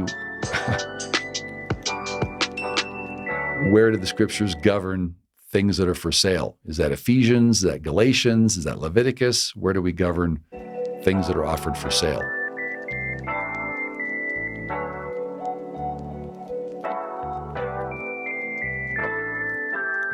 So just to clarify, Shaliach Shaul, yes, he did sell tents or tallits or whatever it was that he sold, but he never sold the word. And we're told it was prohibited for the Levites to sell the word. What the Levites are supposed to do, the Levites were supposed to survive from the tithes, gifts, and offerings of those who loved Yahweh and wanted their part in the world to come. So now there should be type and shadow for the renewed covenant as well. And people say, no, you can sell theology, you can sell theological books. Well, if you're selling the word, that's something else. And if you say, well, no, it's okay, show me where Yeshua says to do that. Okay, because this is what we were supposed to do. Yeshua's ministry, the faith that was once for all delivered to the saints, isn't supposed to sell his word. That's one of the things that's wrong with our movement now. Okay, so enough said. We're going to move forward. What I want to show you now is I want to show you some of Becca Bitterman's reporting. I want to show you how she inspects a field. So good job on finding the green. We've already talked about it. What I want to show you now is how Becca inspects. Now, this is her reporting, I believe this is the Becca Bitterman, her barley inspection of the north, done on the same day. This is March the 6th. And so I'm just going to take another handful. I think there was 2 Aviv, there was 3 that was not, and I'll count when I get back to be sure. But I'm going to take 4 steps. 4 steps. We're going to look at the presentation. Take a handful. Together. And pull him out of there. He will probably be Aviv. So I will take him, and I'm just going to grab a handful of others. Instead of cutting, she's And there will ripping. be some probably okay. in here that also will be Aviv. Yep, see, he's shattering. Okay. These, I don't even have to look at these. I can feel the grain is hard. It is past Aviv. Right there's past Aviv. Okay, so we're going to talk more about what it means that she's inspecting barley, and it's already turning brown, obviously, and it's past Aviv. We'll talk more about that later. You know, this barley is under such stress. It didn't even fill out the length of the grain. Now, what I want to show you here is that she takes 4 steps, takes a handful, inspects the whole handful. In this particular section, the barley is past green. It's now brown, but it doesn't, again, like Joe noticed, sometimes heads can be green, they can be empty. Well, in like fashion, sometimes the barley can go ahead and turn brown and the grain heads will still be empty. And it's already turned, and that's got a little bit of starch in it, but it's so little. What are you going to do with it? I mean, you'd have to have not an 8x8 or a 12x12. You'd have to have at least a 50x50 plot to get a gallon of this stuff. And that we do not have. We cannot go 50 feet by 50 feet here. Okay, so let me walk away from this. For me, if I took the barley here, I'm taking nothing. There's not enough material in it. That anybody else can do what they want. That is the ripest location, the driest location that we have. And I'm going to point something out to you because I can't use my GoPro in the sun that long. I was over there in front of the tree. That is about like this, but there's also probably a deer wallow. We have a lot of deer in this area, and so there's a deer wallow over there, and it's all mashed down to boot where they've been laying and sleeping at night. Okay, let's keep going. So in the story, checkpoint, Jordan Valley checkpoint is not ready to make an Aviv offering from what I have seen, not anywhere near it. I will not use what I saw today. Even if it was the right quantity, I don't believe I would use it because there's nothing in those grain heads. There's just little flat discs of nothingness. Okay, this is where it would have helped so much if we could have had cooperation from Joe to share the location. Now, Becca also will not share her locations because in the past, Devorah has come in with completely different standards and has disqualified Becca's location. So what we have, again, we have the annual barley wars. We have the barley witnesses fighting with each other and trying to disqualify each other rather than working together as they should be. Dry, leathery nothingness. Okay, so once the point here is, whatever it is that you're looking at, it has to be qualified. It also has to be location shared. And those people who are doing the inspecting, we need to have standards. There needs to be uniform standards. So what we are hoping to do, Father willing, before next year, we want to issue a barley inspector's guide so that there's at least uniform standards, and there can be even perhaps, if you want to use different standards, that's fine, but at least people will know what are the standards that Nazarene Israel goes by. Let's see if I can find the next. So in the story, checkpoint, Jordan Valley checkpoint. Nope, that's the same clip. Not ready to, at least not from what she saw. Now this is her inspection of the south. And And there's a lot we have to say in her inspection in the south. We're going to see that Becca uses different standards, and there's a lot of questions. There's some things I'm not going to say, but this is her inspection of the south. Hi guys, I'm going to try to get this video together for you. I want to talk to you about a little bit what I do when I do inspections. I'm not like the ones who fly in and who don't live here. I don't have to make a decision in that small window of time. Okay, for us, that's completely irrelevant. We find it great that Becca is there in the land. We find it great that she knows so much. She's so very knowledgeable. She will continually try to discredit teams that fly in. To us, it's irrelevant. What we're looking for is something very specific. We are not, so Becca will say again and again, she's trying to be in touch with what the earth is doing in the land of Israel. That's not what we're looking for. We're looking for the first wave sheaf of barley so we can present that to Yahweh to clear the way for the rest of the harvest. Like we both agreed back in 2021, as you'll see again and again in the next few clips, she is transitioning away from that. And to us, the trend is more toward the harvest camp. As to what's going to happen.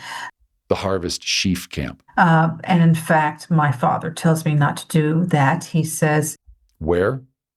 Do we have chapter, verse? So we've had, I'd like to go full screen here, but I don't want to mess the clip up.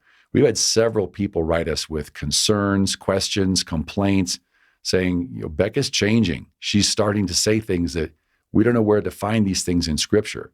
She's saying, my father tells me that I am to do X. Okay, well, we can all hear his voice, but his voice needs to correspond to his word. If his voice doesn't correspond to his word, we need to test the spirits. That I'm to report what the land is doing. Chapter, verse. So that is what I do. I do report to you what the land is doing. And when I find Aviv barley, I report that. I am looking only in fields. Meaning she's going to disqualify someone's front yard in Shiloh. We agree with that. Wild fields of barley. A field has to have. So she's going to report only wild fields of barley. Okay, now Devorah and Brian are going to go for domesticated barley. Becca's going to go for wild fields of barley for reasons we talked about before. More barley left after you harvest the omer that you need. It has to have more barley left in the field, or it's not a field. Okay, that's a harvest sheaf concern. I'm looking for an omer in the field. I'm looking for a harvestable Aviv condition, not what will be. Okay, so she'll say again and again, you'll see her say that she will not prognosticate. So Becca, more than likely, I don't want to speak for her, but what we're looking for is on the first of the month, do you have green heads that we believe will advance, that are indicative of the nation in general, not a greenhouse, not a hothouse, not a heat island effect, but is it indicative of the weather that Yahweh is sending in general? And is it, is it a freakish anomaly that's a super early kind of a field like Becca found back in November? Or is this indicative of what the land is doing? So we find a great amount of merit in Becca trying to stay in tune with the nation. It's just that there's a question about what are we qualifying exactly as Aviv. So just to state that, and we'll keep moving here because we have a lot further to go. That's about it. That's really about it. That's it. I am looking for something that we can say, hey, look right there. We got the Aviv. We got the quantity we need. It's in a field. It's 8 by 10. It's 8 by 8. It's 8 by 12, whatever the dimension. It's there. It's provable. I can test it. I can see it. I know it's there. Okay. Now, just to comment, again, I don't want to speak for Becca, but what we see is that instead of looking for the first sheaf that you can present, as she used to teach or say back in 2021, now she's drifting more toward the harvest camp. And that may be the reason why she's delaying her Aviv inspection for the 10th of the month. Later, we'll see her tell us that she doesn't really have a reason. She thinks it's Yeshua's the lamb, and so the lamb is chosen on the 10th. So she's allowed to choose the barley as late as the 10th, even though it disrupts everything else for everyone else. But notice what she's saying. She's saying, I've got to physically see the Aviv before I can declare it. Okay, so that's very different than what we're doing. We're trying to say, will you have the first real high quality sheaf indicative of the weather patterns as a whole that Yahweh is sending on the wave sheaf day, 15 to 21 days after the first of the month? So that's the first thing. And so, as I told you on the video just before, that I start in the north because I live in the north. I went back out day before yesterday, a little bit more in the north area, just to make sure I'd covered all my bases. I did not find anything any different than I had found up and down Highway 90 from the end of the Kinneret to the checkpoint. There was nothing as far as advanced as that area. I do not feel a need to make videos of fields for the sake of making videos of the fields. I make videos to show what's the most advanced, and the most advanced in that area would have been the checkpoint, but it is still not a harvestable quantity. Okay, so Becca's saying she did not find a harvestable quantity in the checkpoint area. Again, that's why I wrote to Joseph Dumont and said, hey, brother, please, can you give us a reinspection the day after the wave sheaf day on that area? GPS coordinates would have helped, good directions, mile markers, anything, kilometer markers, anything would have helped, so that Becca also could have found, because there were 3 different areas there, quite extensive, that had significant content. So as someone who's an independent observer trying to verify what's going on in the field, I've got Joe and Joe's party with significant barley quantity results, and Becca's not able to find them. Becca found one small area, and she was not able to find the larger areas. And you can hear comments on all sides. I'm not going to get into that right now. So I just want to let you know that even though I did go out and I did spend quite a bit of time in the car, there was nothing any further advanced. Sorry, red alerts and stuff, or information about red alerts. There was nothing any further advanced than what I saw up and down Highway 90. So I did not record videos from that, but that's part of the searching, is just to make sure that you look at as many areas as possible, especially if you know an area presents as developed as it does right there in the area of the checkpoint. But again, I'm looking for a sickle harvestable quantity, and you're going to see that. Now, she says she's looking for a sickle harvestable quantity. We don't have time to get into it right here, but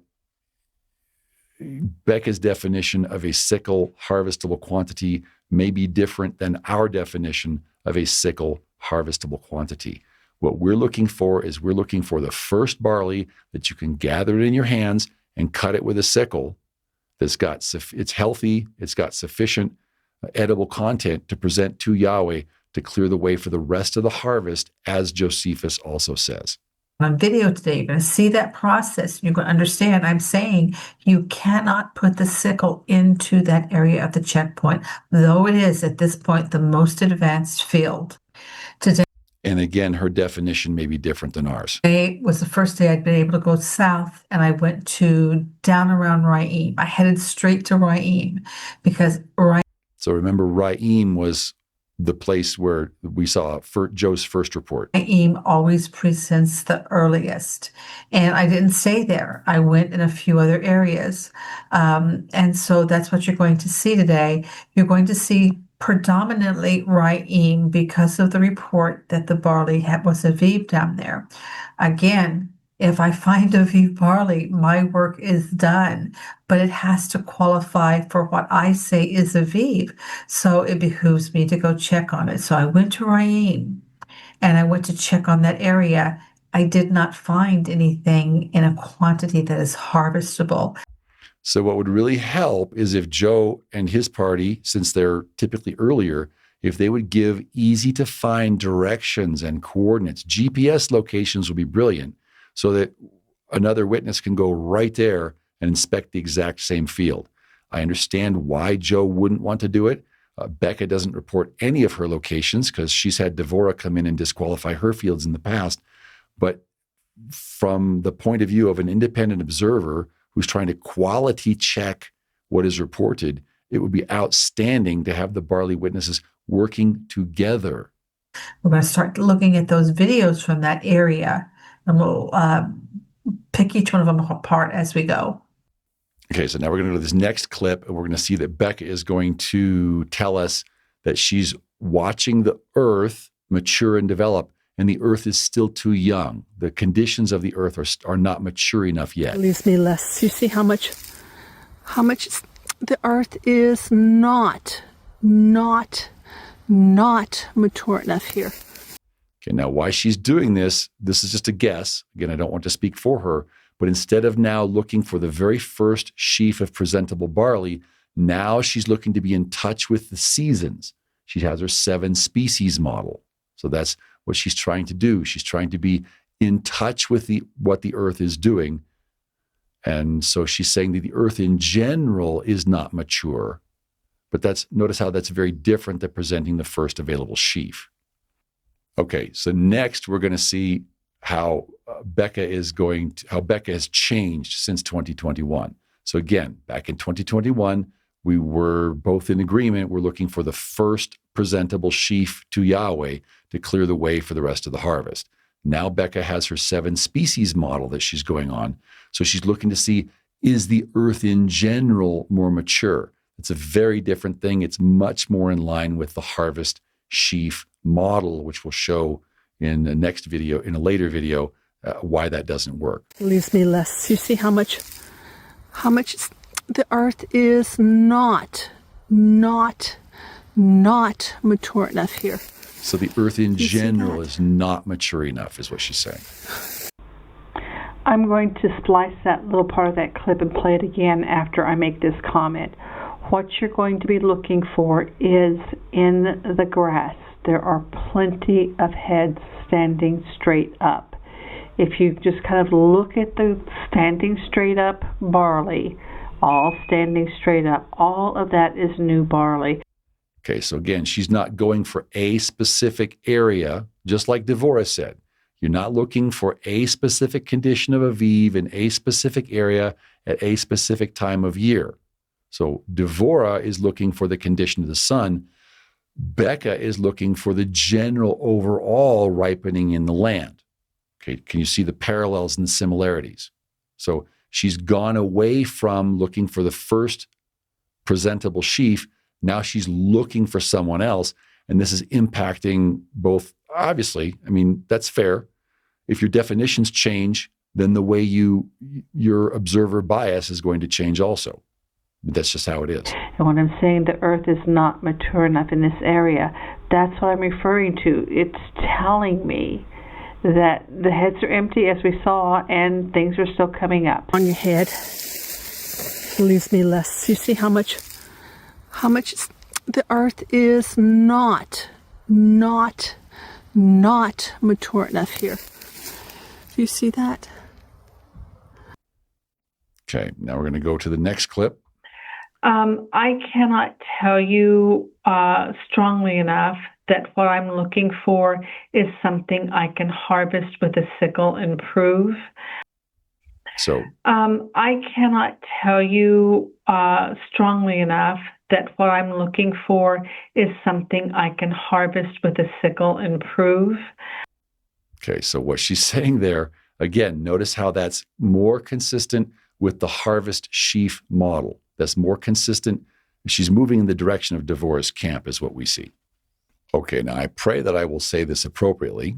So what she's telling us is, and I don't want to put words in her mouth, but the impression, she's got us under communication blackout. So the impression that we get is that she's saying she's not going to predict the barley in any way. She needs to see the barley before she can say anything and declare the year. So this may be perhaps why she's waiting until the 10th of the month, and then she wants to retroactively declare. And then in this next clip, we're going to see that she considers that anything else effectively to be of the devil. To hiss, a whisper, to prognosticate. So what is prognostication? to foreshow, to indicate a future event by present signs. Now, what she's saying effectively is that if it's the day, it's right before the new moon is sighted, and if you see green heads of barley, it's prognostication or fortune telling to say that 15 to 21 days later, you're going to have Aviv barley in time for the wave sheaf offering. So to us, that's why she's waiting until the 10th day to say, yes, I have something I can see. That way I don't need to foreshadow. I don't need to foretell. I don't need to prognosticate the future. And in fact, it's the implication, while not stated, is that for you to say, I see green ears, now I see the first crescent sliver of the new moon. So therefore it's like fortune telling or consulting mediums or consulting the dead or using a crystal ball or something. Of course, she didn't say that, but that's the implication, is that you're doing something very, very evil if you say 15 to 21 days later, we're going to have a wave sheaf to present the priesthood, even though that's well within the normal amount of time with the maturation cycle of barley, given normative weather, if the rest of the country is in a certain state. That's effectively what's being implied here. Please, are you listening? A clear sky at sunset prognosticates a fair day. To foretell by means of present signs, to predict. Neither will I nor can prognosticate. That's the way I feel. Now, we've had a number of people write to us and express concerns, comments, questions. It's like, is she really rightly dividing the word here? Is she really applying Scripture the way Scripture wants to be applied? In other words, is this Yeshua's meaning? Is it for you to say, I see green ears of barley, now I'm citing the first crescent sliver of the new moon. It's therefore prognostication to say we're going to have a barley sheaf to present to the priesthood to clear the way for the harvest, so the harvest won't then shatter and the farmers have to sell themselves and the rest of their families into slavery. I mean, I won't tell you what the barley is going to do. I won't prognosticate. And to the young, grasping heirs, his father's fate. So that's just what it meant. That word we see in King James, this is a dictionary for the same era. It's to show, foreshow, to indicate a future event by present sky signs. A clear sky at sunset prognosticates a fair day. Now, Yeshua had something to say about that. In the morning, it will be foul weather today, for the sky is red and lowering. O you hypocrites, you can discern the face of the sky, but cannot discern the times, the sign of the times, and that discern is not in there. That's italicized. King James added that. So it's, O you hypocrites, you can discern the face of the sky, but you cannot the signs of the times. A wicked and adulterous generation seeketh after a sign, and there shall no sign be given unto it, but the sign of Jonas, the prophet Jonas, and he left them and departed. Now, we're talking about the signs of the time, and we're talking about the sign of Jonah. We ought to have the sign of Jonah in our biblical calendar and understand those 3 days and 3 nights, and we ought not to predict what will be.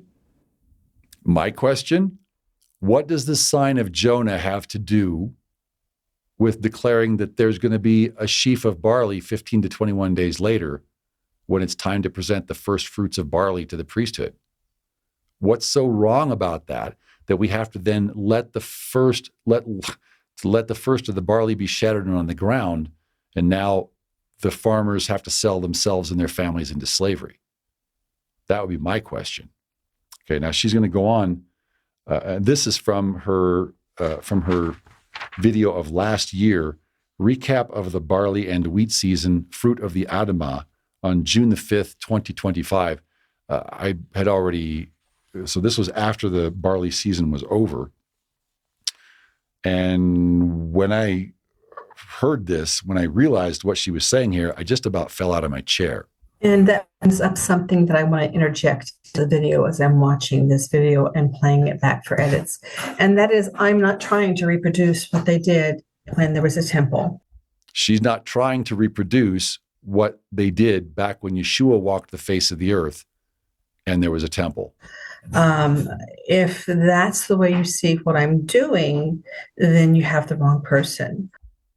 Okay, if you think that what we ought to be doing is to be in search of his ancient pathway, we ought to be trying to restore his ancient paths, to do the things that Yeshua did back when there was a temple, and have the same calendar that was in practice. And we know this from the historical record in Talmud. If you're seeking to restore the calendar in that way, then she's not your person. What I'm actually doing as a single person living in Israel, watching the land from the time the grains come up until the time that they shed, is I'm trying to be very diligent and consider every aspect of what we've been given to deal with. Okay, so she's not trying to restore or reestablish the same calendar that there was back in Yeshua's time or before. That's not what she's doing. And if you think that's what she should be doing, then you have the wrong person. Rather, what she's trying to do is she's trying to be very diligent and consider every aspect of what we've been given to deal with. Is that commanded? So why would I watch that late in the year when I've already intercalated for the month? I would watch just to gain information and just so you as well could see what was happening on the land. So this is a consistent and repeated pattern with her. She wants us to be able to see what's happening on the land. Let's see if I can get the right clip here. And that brings up something that I want to interject to the video as I'm watching this. Basically, the criticism was that I shouldn't inspect after the first of the month because the priests need time to tell the people to come to Jerusalem to celebrate the feast. But that's not my job. I'm not trying to stand in the place of a priest. I'm not trying to recreate what was happening in the first century. She's not trying to recreate what was happening in the first century in the times of Yeshua. Wow. So basically the criticism was that I shouldn't inspect after the first of the month because the priests need time to tell the people to come to Jerusalem to celebrate the feast. But that's not my job. I'm not trying to stand in the place of a priest. I'm not trying to recreate what was happening in the first century. And again? So, yeah, if you're looking for someone that's trying to reproduce what they did in the first century or earlier, I'm not your person. If you're looking for someone to report to you what the land is doing, and then you... Okay, she's not trying to recreate what's going on in the first century. She's telling us what the land is doing. You want to cut it off at the new moon and not look anymore. You're welcome to gather the information and take it with you and be blessed and worship the Father and the Son the way that you see fit to worship them for these feast dates, for these Sabbath dates, because there's no ability to keep the feast. There's no ability to keep the feast. So why should we try to do things as they were done in Yeshua's day? Even. So we just have the rest of the days, the Sabbath of the days left.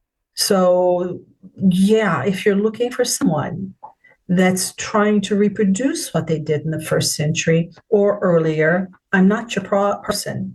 If you're looking for someone to report to you what the land is doing, and then you want to cut it off at the new moon and not look anymore, you're welcome to gather the information and take it with you and be blessed and worship the Father and the Son the way that you see fit to worship them for these feast dates, for these Sabbath dates, because there's no ability to keep the feast even. So we just have the rest of the days, the Sabbath of the days left. Okay. So that's why we don't use Becca Bitterman as our primary witness anymore. But I would like to say we do consider her reporting. She said, if what she's doing is not what we want, we're welcome to take the information that she provides and do what we want to do with it. Okay, that is what we want to do. She has excellent, outstanding inspection technique.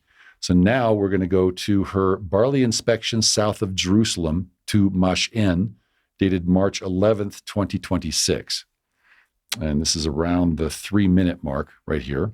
And what she's going to do is she's going to review the same area as Joseph Dumond reported in Mash'en.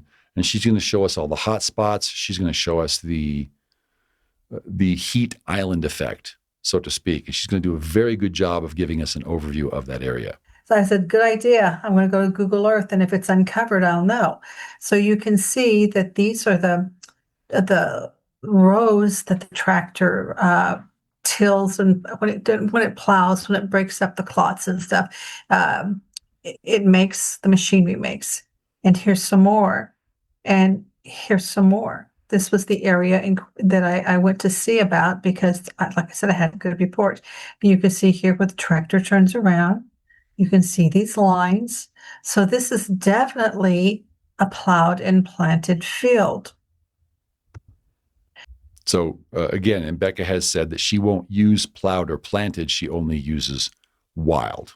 And so I want to show you that there's a lot of hot spots in this field, and I wouldn't have chosen to look at this field because of what I'm seeing now. I didn't realize before I went down there. But if you look, this is an old blacktop. And then all of this surface here also heats up the earth. You know, I've talked to you about hot zones like a solar heater. This absorbs the heat and releases it well into the evening when things are more naturally cooling off. We're still in the 40s, 45 just last night. And before that, in the 40s, 40 and 41. And when you get that, it cools the earth off. It slows things down. But with these hot zones here, and then this being the margin where the tractor did not plow, that's where the wild barley was, right here. Let me give you a better indicator. All of this area is a different perspective, a little closer. All of this area where the laid over barley was is in a hot zone. And there's a line of demarcation in the field where it just changed. And I think I spent an hour in this field trying to figure out what was going on. And if I find the place where I say, oh, and here's a demarcation, and that's weird, and it changes so abruptly, and it changes so drastically, I'm going to take those little pieces and put them together out of my myriad of minutes of inspecting. I did inspect a lot. I did count how many grains were Aviv and how many were not Aviv. But in the long run, I've come away from there and I've decided, because it's two different fields, really. This domestic barley that grows in this section ripens at a different rate than this wild barley. And this wild barley, I don't feel you can use because it's in a hot zone. And it was very evident that this was much further advanced than where that line of demarcation was. And there was some wild barley in this domestic barley, some mixed in there, but there wasn't a lot, but you could definitely see that line of demarcation. Okay, now she's going to show us the same area Joe was before. On slow-mo so we can look at this together, and hopefully I can stop it. Go back to the beginning. What I am showing you is the area. Right up here is the blacktop. Okay? And we're going to, and right here, you can't see it through the bushes, but right here is the parking lot to the gas station. I want you to look that's the concrete for the gas station right there. Now watch what happens as we come around this corner. This is the only barley laying down. Now, do you see that building in the background where Joe was at before? Can you see the buildup of the land? Can you see the compacted earth? Right there's the line of demarcation. Do you see it? Do you see where the domestic barley begins? And it's different from this barley from the hot zone from that door alone, the gas station. It's also, the door alone is the name of the gas station. Alanit is the name of the little store in there. But all of this is just a few feet away. All of this is the concrete, and all of this is in a hot zone. Because it's inside of that, I mean, it's definitely not outside of a 40 to 50 foot hot zone or heat island radius. Let it go a little further. You can see that a little bit better. You see where this line of demarcation is, and suddenly this is wild with a little domestic, and this is a lot of domestic with a little wild. Right there. All of this is in a hot zone. Now, can you see where her mouse is? Can you see that road that we saw in the background before? There's the road there, the gas station there, and then that is where the domestic barley begins, is right here in this area. I'll let it play some more.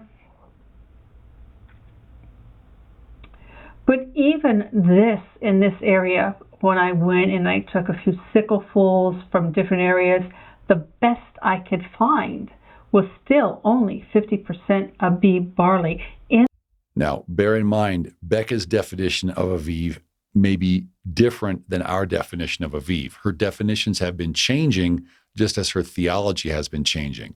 The harvest group, and I'm sorry, I don't know why my picture isn't showing up on the screen, so I'm just going to go ahead and drive forward because we've got limited time to work with. But Becca's theology is changing to be more toward the harvest Talmudic camp. So her definitions naturally also are going to be changing. This hot zone area.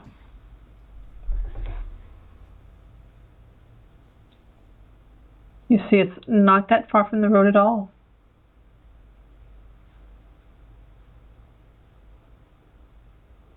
And this is actually the end of my time in the field, and I'm just taking a look back at the condition, because by now I've realized there's just something that's not adding up here.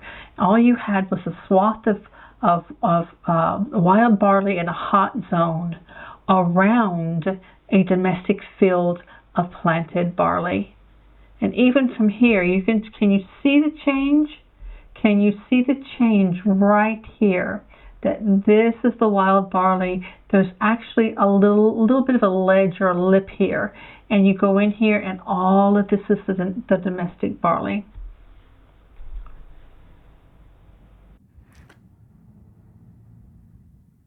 Not sure what happened to my, oh, there it is. So again, in that hot zone barley, which I would not use, it's about 50% Aviv. I'm not even going to show you the video because it doesn't make any difference to me. It's definitely a hot zone barley that I don't use. In the domestic part of the field, it's not even 50% Aviv. It's more like 20. But I wouldn't use that either. I don't use domestic barley. Okay, so again, I don't know what happened to my picture, and we're working on limited time. We'd like to get this published for Shabbat. We'll see if we make it on time. But if you contract what she's saying is that the wild barley that Joe was looking at before is in a hot zone. It's surrounded by roads and build up man-made things on three sides. So of course it's going to ripen sooner. The question is that, and we can have this discussion, it's a very good discussion and there's strong points on all sides. Some people, maybe Joe, I don't want to speak for him, but some people will say, yeah, but so you offer that and then clear the way for the harvest. Okay, that's a good argument. There's also an argument that's not really indicative of what the rest of the nation is doing. That also is a good argument. So we will take, we'll have that discussion later, but we're basing our determination on checkpoint Charlie, and we can have this discussion about the Mash-En area later. It would be wonderful to have good, constructive, positive dialogue, both with Becca and with Joe. Please pray for that conference. That would be an important conference to have. Right now, I don't know. Becca's got us cut off. Joe gives limited responses. So we're trying to do the best that we can. We're basing our second Pesach declaration on checkpoint Charlie, not Mashen. So again, if you have constructive, friendly comments and criticisms, or please leave them in the comments section below. If you have questions, please refer to the website. Please use the search bar. We also have many studies about the barley. If you haven't seen it, I would at least recommend Aviv Barley Simplified. And then you can see that study was written in 2021, back when Becca was still talking to us and still working with us.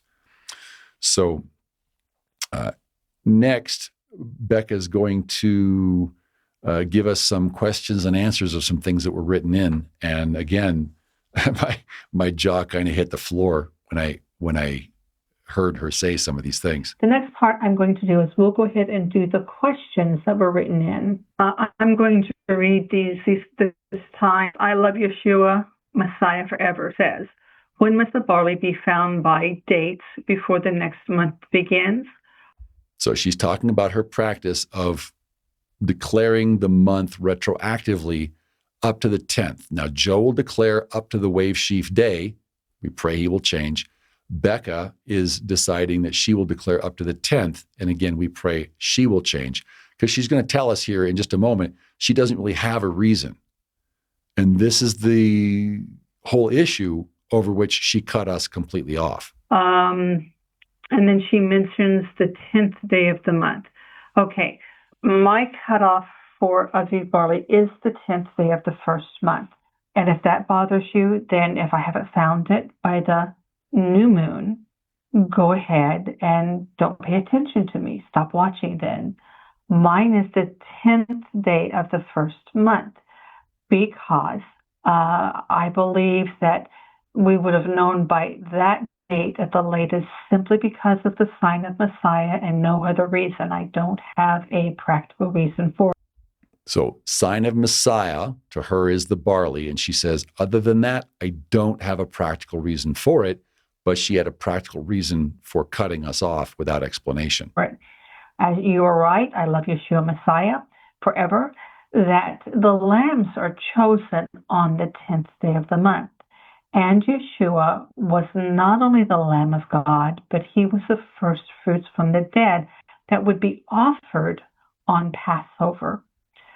So my criteria is, if I have not found anything by the 10th day of the first month, then I stop looking, because we're into the sign of when the lambs would have been chosen, and he was the Lamb of God, and he So this is her interpretation of Scripture. He was the wave sheaf offering. He was also the wave sheaf offering is resurrection, but he would have been offered as the barley and as the sheep, laying his life down on the 14th day and then resurrecting on wave sheaf day. So again, we are getting a lot of comments, a lot of letters, a lot of concerns, a lot of criticisms of her publications that she's basically making things up, which again is a very rabbinical Talmudic thing to do. So in this final snippet, we will also watch, she closes the video with this. She says that if there's shattered barley on the ground, it's not a big deal, even though that barley would have belonged to a farmer in ancient times. She feels that's not a concern. Maybe I'll go take a peek on Friday even at the checkpoint and see how it's doing. And maybe I'll wait till Sunday, Yom Rishon. If it's shattered, big deal. It's okay. But just know that the inspections that I did there, it was not sickle ready. Yes, there were Aviv heads of barley in that area, but you couldn't put the sickle to it, and you couldn't even get 50% Aviv barley. Thanks for watching. Okay, so there you go. Those are the reasons why we're not using Becca as our witness anymore. We will use her videos for what they're worth, but please pray with us for this sister that she will feel convicted that we need to conform to Scripture rather than to attempt to conform Scripture to us. Okay, so now, coming back, we already covered this slide. One of the questions we would have for Becca, if she will decide to talk to us ever again, so she's talking about the sign of Messiah being the lamb on the 10th day of the month. Well, we would ask, isn't Yeshua also the living tabernacle? So if so, why isn't the first day of the month important? Because it says, on the first day of the month, you shall set up the tabernacle of the tent of meeting, Yeshua being the living tabernacle. This Shemot or Exodus chapter 40, that was verse 2. And now here's verse 17. And it came to pass in the first month of the second year, on the first day of the month, that the tabernacle was raised up. Okay, well, why isn't this the sign of Messiah? Because Messiah is the living tabernacle. So why isn't that important? So the charge effectively is that Becca is shooting from the hip. She's making things up as she goes. And forgive me for saying so, that's precisely what the rabbis do, is they make things up. Someone has an opinion. If it's a popular opinion, 3 or 4 generations later, it now carries the weight of law. So again, we see her migrating from the Firstfruits of Barley camp. It seems to us that she's, whether she knows what she's doing or not, she's quietly, subtly migrating towards the Talmudic camp. So please pray for her. Now, this was her newsletter that came out yesterday. So she says, Shalom, friends. I continue to examine the barley in both northern and southern Israel. In this video, we just saw 3 snippets from it. I specifically checked fields from south of Jerusalem to Mashen. During this search, I came across a cultivated field of barley, domestic barley that she doesn't use, that may have been used by some to determine the beginning of the year. Okay, that wasn't what it was. Joe was using the wild barley in the hot zone on the side, not the domesticated field. She says, unfortunately, when inspectors enter Israel without clearly distinguishing between cultivated barley and wild barley, it can lead to unintentional trespassing on private property and also create confusion about when the head of the year should begin. Okay, we don't have indications that Joe did enter or trespass on the cultivated barley section. Seems to us that he was in the wild barley hot zone. Okay, and if Sister Bitterman is concerned about creating confusion, then we would encourage her to stick to Scripture and not create what you might call wild interpretations of her own. So she says, because of this, I will not be returning to reinspect that particular field. And really, to her credit, that was a really hot zone. So we can have that discussion some other time. But we are not basing our second Pesach declaration upon that hot zone area field in Mashen. We are basing our declaration of a second Pesach on those fields, more than one field, that were found in the area around Checkpoint Charlie. So she continues, just so we know, in my observations, I rely only on wild barley. She said that many times, not on cultivated barley like Devorah and Brian, which forces a different definition of Aviv. She says, and I avoid inspecting fields located in restricted or hot zones. Fair enough. We'll have to have the discussion about hot zones later. I humbly share this explanation for those of you who may have already begun their calendar so you can understand why we have chosen to wait. She says, the biblical calendar should always point us to Yeshua, reflecting the testimony of what the land itself is speaking. We don't understand this comment.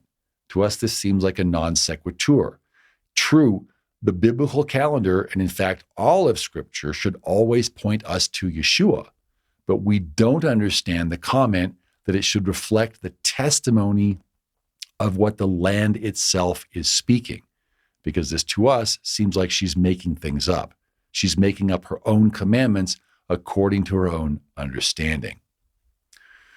So again, for those of you who want more information on this topic and to see how she has changed over time, I would refer you to the video Aviv Barley Simplified. And if you're new to this subject, this will give you a good basic primer, a good rundown. And this is a field that she found in northern Israel near her home in Poria Elite on the 6th of February, 2021, what the Equilux crowd would call too early, but there it is. And so she's changing away from that. She's changing away from finding the earliest available patch, and now she's going toward a different model of the 7 species. So that's different than what we do. According to her recommendation, we're taking the information from her reports that works for us, and we're praying for her. Okay, so now we come to the portion of the presentation for those of you who just want to know what the scripture says. So we're going to talk all about the scripture that pertains to us. And we're going to start in the book of Numbers. Now, in Numbers 9, Yahweh said, keep the Passover year by year. So keep the Pesach according to all its rites, all its traditions, everything you're commanded to do.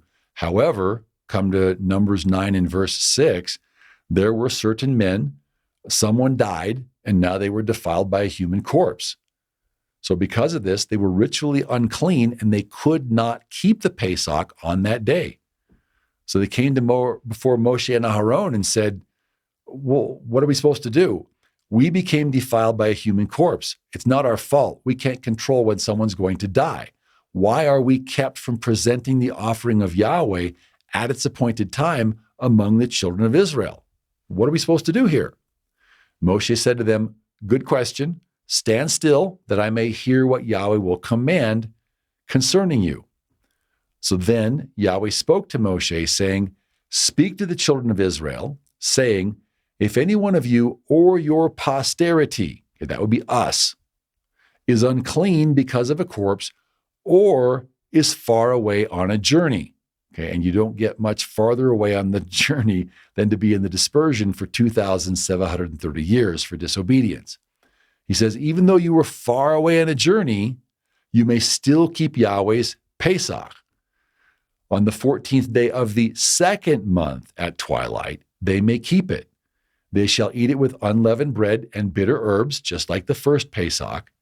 They shall leave none of it until morning, nor break one of its bones, just like the first Pesach. According to all of the ordinances of the Pesach, they shall keep it. Good.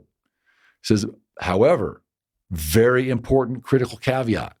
He says, but the man who is clean, and he's not on a journey, but yet he still continues to cease to keep the Pesach, that same person shall be cut off from among his people, because he didn't care enough about me, he didn't love me enough to obey me, and he did not bring the offering of Yahweh at its appointed time.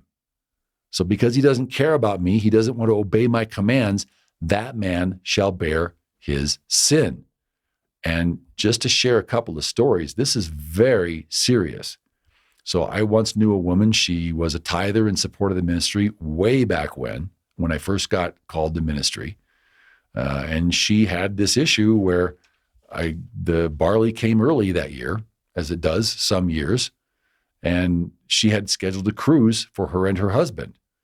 So she asked me, what should she do? And I said, well, this is Yahweh. This is Yahweh's commandment. This is Yahweh's Torah. So you should cancel the cruise, consider it as a test or as a trial. You should cancel the cruise and you should keep the Pesach in its appointed time. And she disagreed. She says, I'm not going to do that.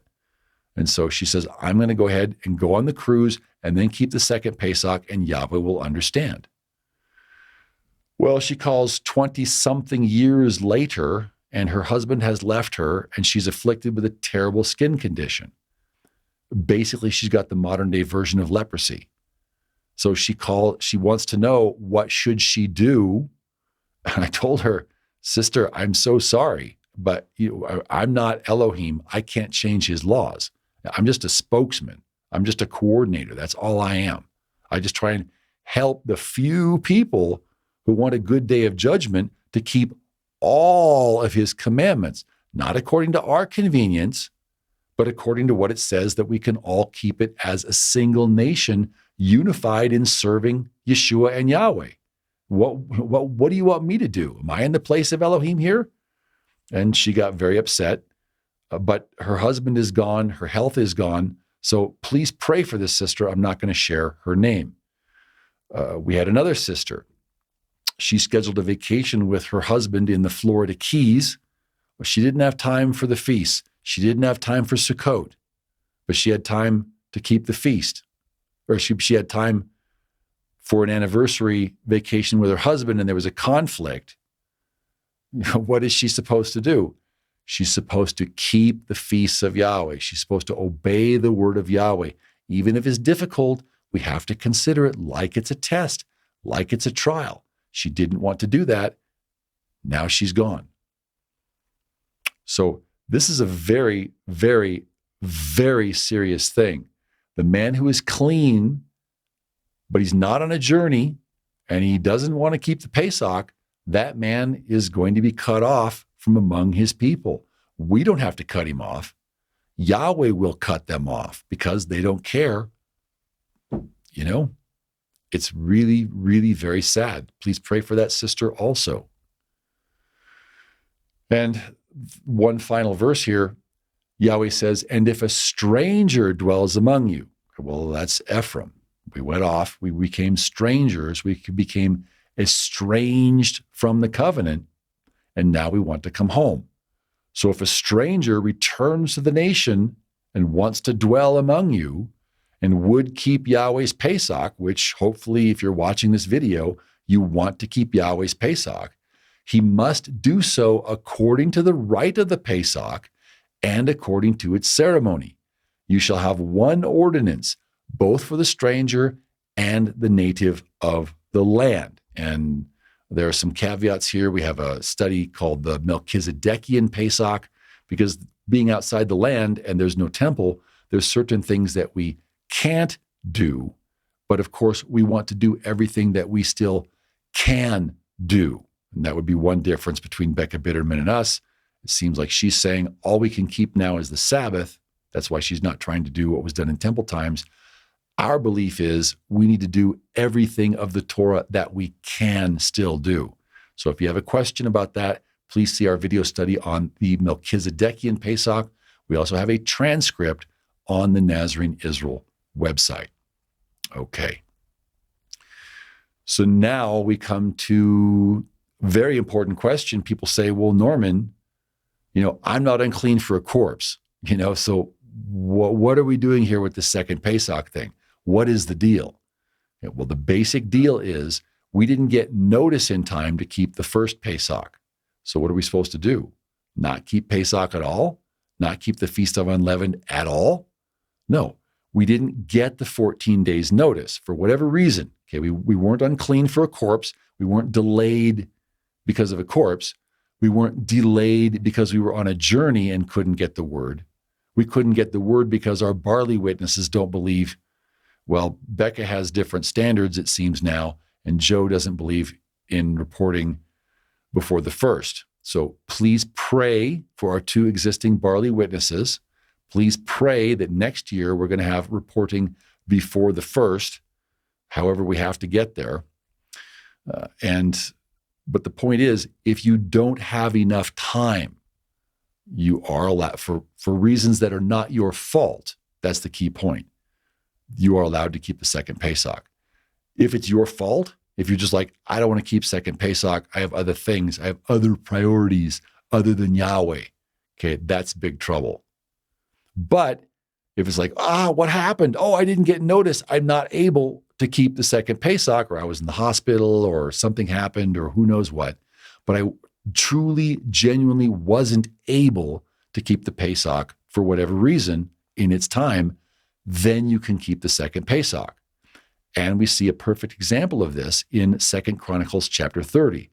Now, in one of the few instances of Judah being nice to Joseph, King Hezekiah has inherited the kingdom from his father, and his father has let everything go. There's idols all over the land. People are not worshiping correctly in the temple. There's all kinds of idolatry, all kinds of problems.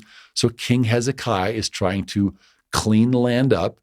He's trying to clean up Judah. He's trying to undo the damage caused by his fathers. And he's also trying to reach out to the northern house of Ephraim. And this is a very important passage. We're going to come back to this in future studies. So 2 Chronicles, or Divrei Hayamim Bet, chapter 30, starting in verse 1. So King Hezekiah then sent to all of Israel and Judah, and also wrote letters to Ephraim and Manasseh, that they should come to the house of Yahweh at Jerusalem to keep the Pesach to Yahweh Elohei of Israel. For the king and his leaders and all the assembly in Jerusalem had agreed to keep the Pesach in the second month. Why did they agree in the second month? Why didn't they just agree to keep it in the first month? Well, verse 3, because they couldn't keep it at the regular time because a sufficient number of the priests had not yet consecrated themselves, nor had the people gathered together at Jerusalem. Okay, so they wanted to do it right. They couldn't do it right because the priests messed it up and the people had not gathered together at Jerusalem. So the king is thinking, I got to fix this. So they decided to keep it in the second month, give people a second chance to take a big step toward Yahweh, so Yahweh then has a reason to take a big step towards them. And the matter pleased the king and all of the assembly. For so they resolved to make a proclamation throughout all of Israel, from Beersheba to Dan, from south to north, from toe to tip, that they should come to keep the Pesach to Yahweh Elohei of Israel at Jerusalem, since they had not done it for a long time in the prescribed manner. So now Hezekiah is king. He wants to do the right thing. The people aren't responding correctly. Okay, so rather than not keep it, rather than do a bad job of keeping it, kind of like we're faced with this year, let's hold it in the second month, and now we can do a good job of it. It says, then the runners went throughout all Israel and Judah with the letters from the king and his leaders, and spoke according to the command of the king. Children of Israel, return to Yahweh Elohei of Avraham, Yitzhak, and Yisrael. Then he will return to the remnant of you, who have escaped from the hand of the kings of Assyria. And isn't this kind of where the house of Ephraim is at today? We are now escaping from the hand of Babylon, or from the daughter of Babylon. We're escaping from mystery Babylon. But notice, you need runners to go throughout all the land, and the people need enough time. You have to be able to hear the message and have enough time to respond. So they have the second Pesach for that. Verse 10, so then the runners passed from city to city throughout the country of Ephraim and Manasseh as far as Zebulun. But they laughed at them and mocked them. Nevertheless, some came from Asher, Manasseh, and Zebulun. They humbled themselves and came to Jerusalem. So also the hand of Elohim was on Judah to give them singleness of heart to obey the command of the king and the leaders and at the word of Yahweh. So notice, they're keeping the second Pesach at the word of Yahweh because they couldn't come in the first month because they weren't ready. Nonetheless, if you can keep it in the first month, you need to keep it in the first month. But if you can't keep it in the first month, then it's at the command of Yahweh that you keep it in the second month. Now, many people, a very great assembly, gathered at Jerusalem to keep the Feast of Unleavened Bread in the second month. So this answers a very important question. It's not just the Pesach we're keeping in the second month, it's also the Feast of Unleavened Bread that we're keeping in the second month. And they say, well, what about Shavuot? What about the Pentecost? Okay, Pentecost we keep in the normal time because we have enough time to respond to that. Okay, verse 18. For a multitude of the people, many from Ephraim, Manasseh, Issachar, and Zebulun, they hadn't cleansed themselves, and yet they ate the Pesach contrary to what was written. But Hezekiah prayed for them, saying, may the good Yahweh provide atonement for everyone. Everyone who prepares his heart to seek Elohim, Yahweh Elohei of his fathers, although he is not cleansed according to the purification of the sanctuary. And Yahweh listened to Hezekiah and healed the people because even though they didn't do it correctly in the first month, they cared enough about him and his covenant to keep it correctly in the second month. So with that, I would like you please to pray with me for Becca Bitterman, for Joseph Dumond. Let's pray for the 14 volunteers who went with Joe to come up to the land. That's a special thing. And I would like to ask your prayers that any future witnesses that we have also, please that they would not just use the right idea that Joe had When you see green ears, buy the first, to report them correctly using the correct terminology. And we're going to try to publish a Barley Witnesses Guide here as we go along. But please, let's pray that all of our people are going to repent of what I see as our laziness and our selfishness in the house of Israel. We have so many people. It's like, I'm going to eat Yahweh's free spiritual food. I'm going to raid his pantry. I'm going to come eat at his restaurant. And then I'm going to dine and dash and ditch out on the bill. And I know I'm going to get a good day of judgment, even though I'm doing nothing to help Yeshua get the kingdom that he died for. Okay, brothers and sisters, we are called to serve. We are called to seek first the kingdom of Elohim and his righteousness. And then everything else we need will be added to us. And it just seems so many people are doing things. We have this reason and that reason and this excuse and this verse of Paul and that verse of Paul and this way to twist Paul and that way to twist Paul. So we no longer follow Yeshua's example and no longer keep the commandments of Yahweh our Elohim. Please pray with me that we as his people are going to get serious about his word and quit looking for reasons or excuses or ways to get out of building Yeshua's kingdom.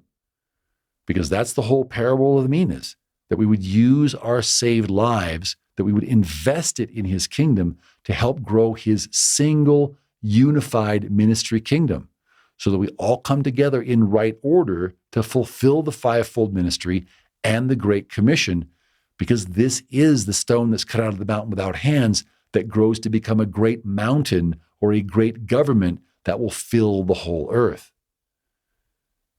And if we love Yahweh enough to keep his commandments, he will take a huge step toward us. He will open the windows of heaven and pour out blessings so great that we're not even able to receive them.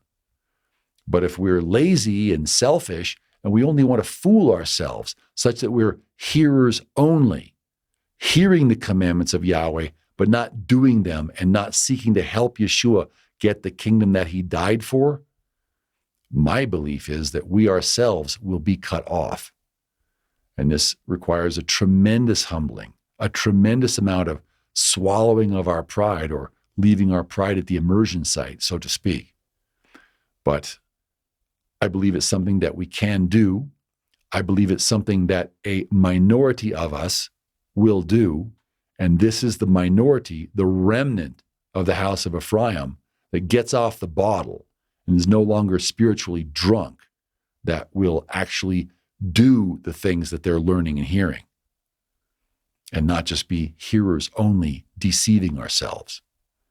So this is why retroactive declarations cause chaos, and this is why we are asking prayer for both Becca Bitterman and Joseph Dumond as witnesses.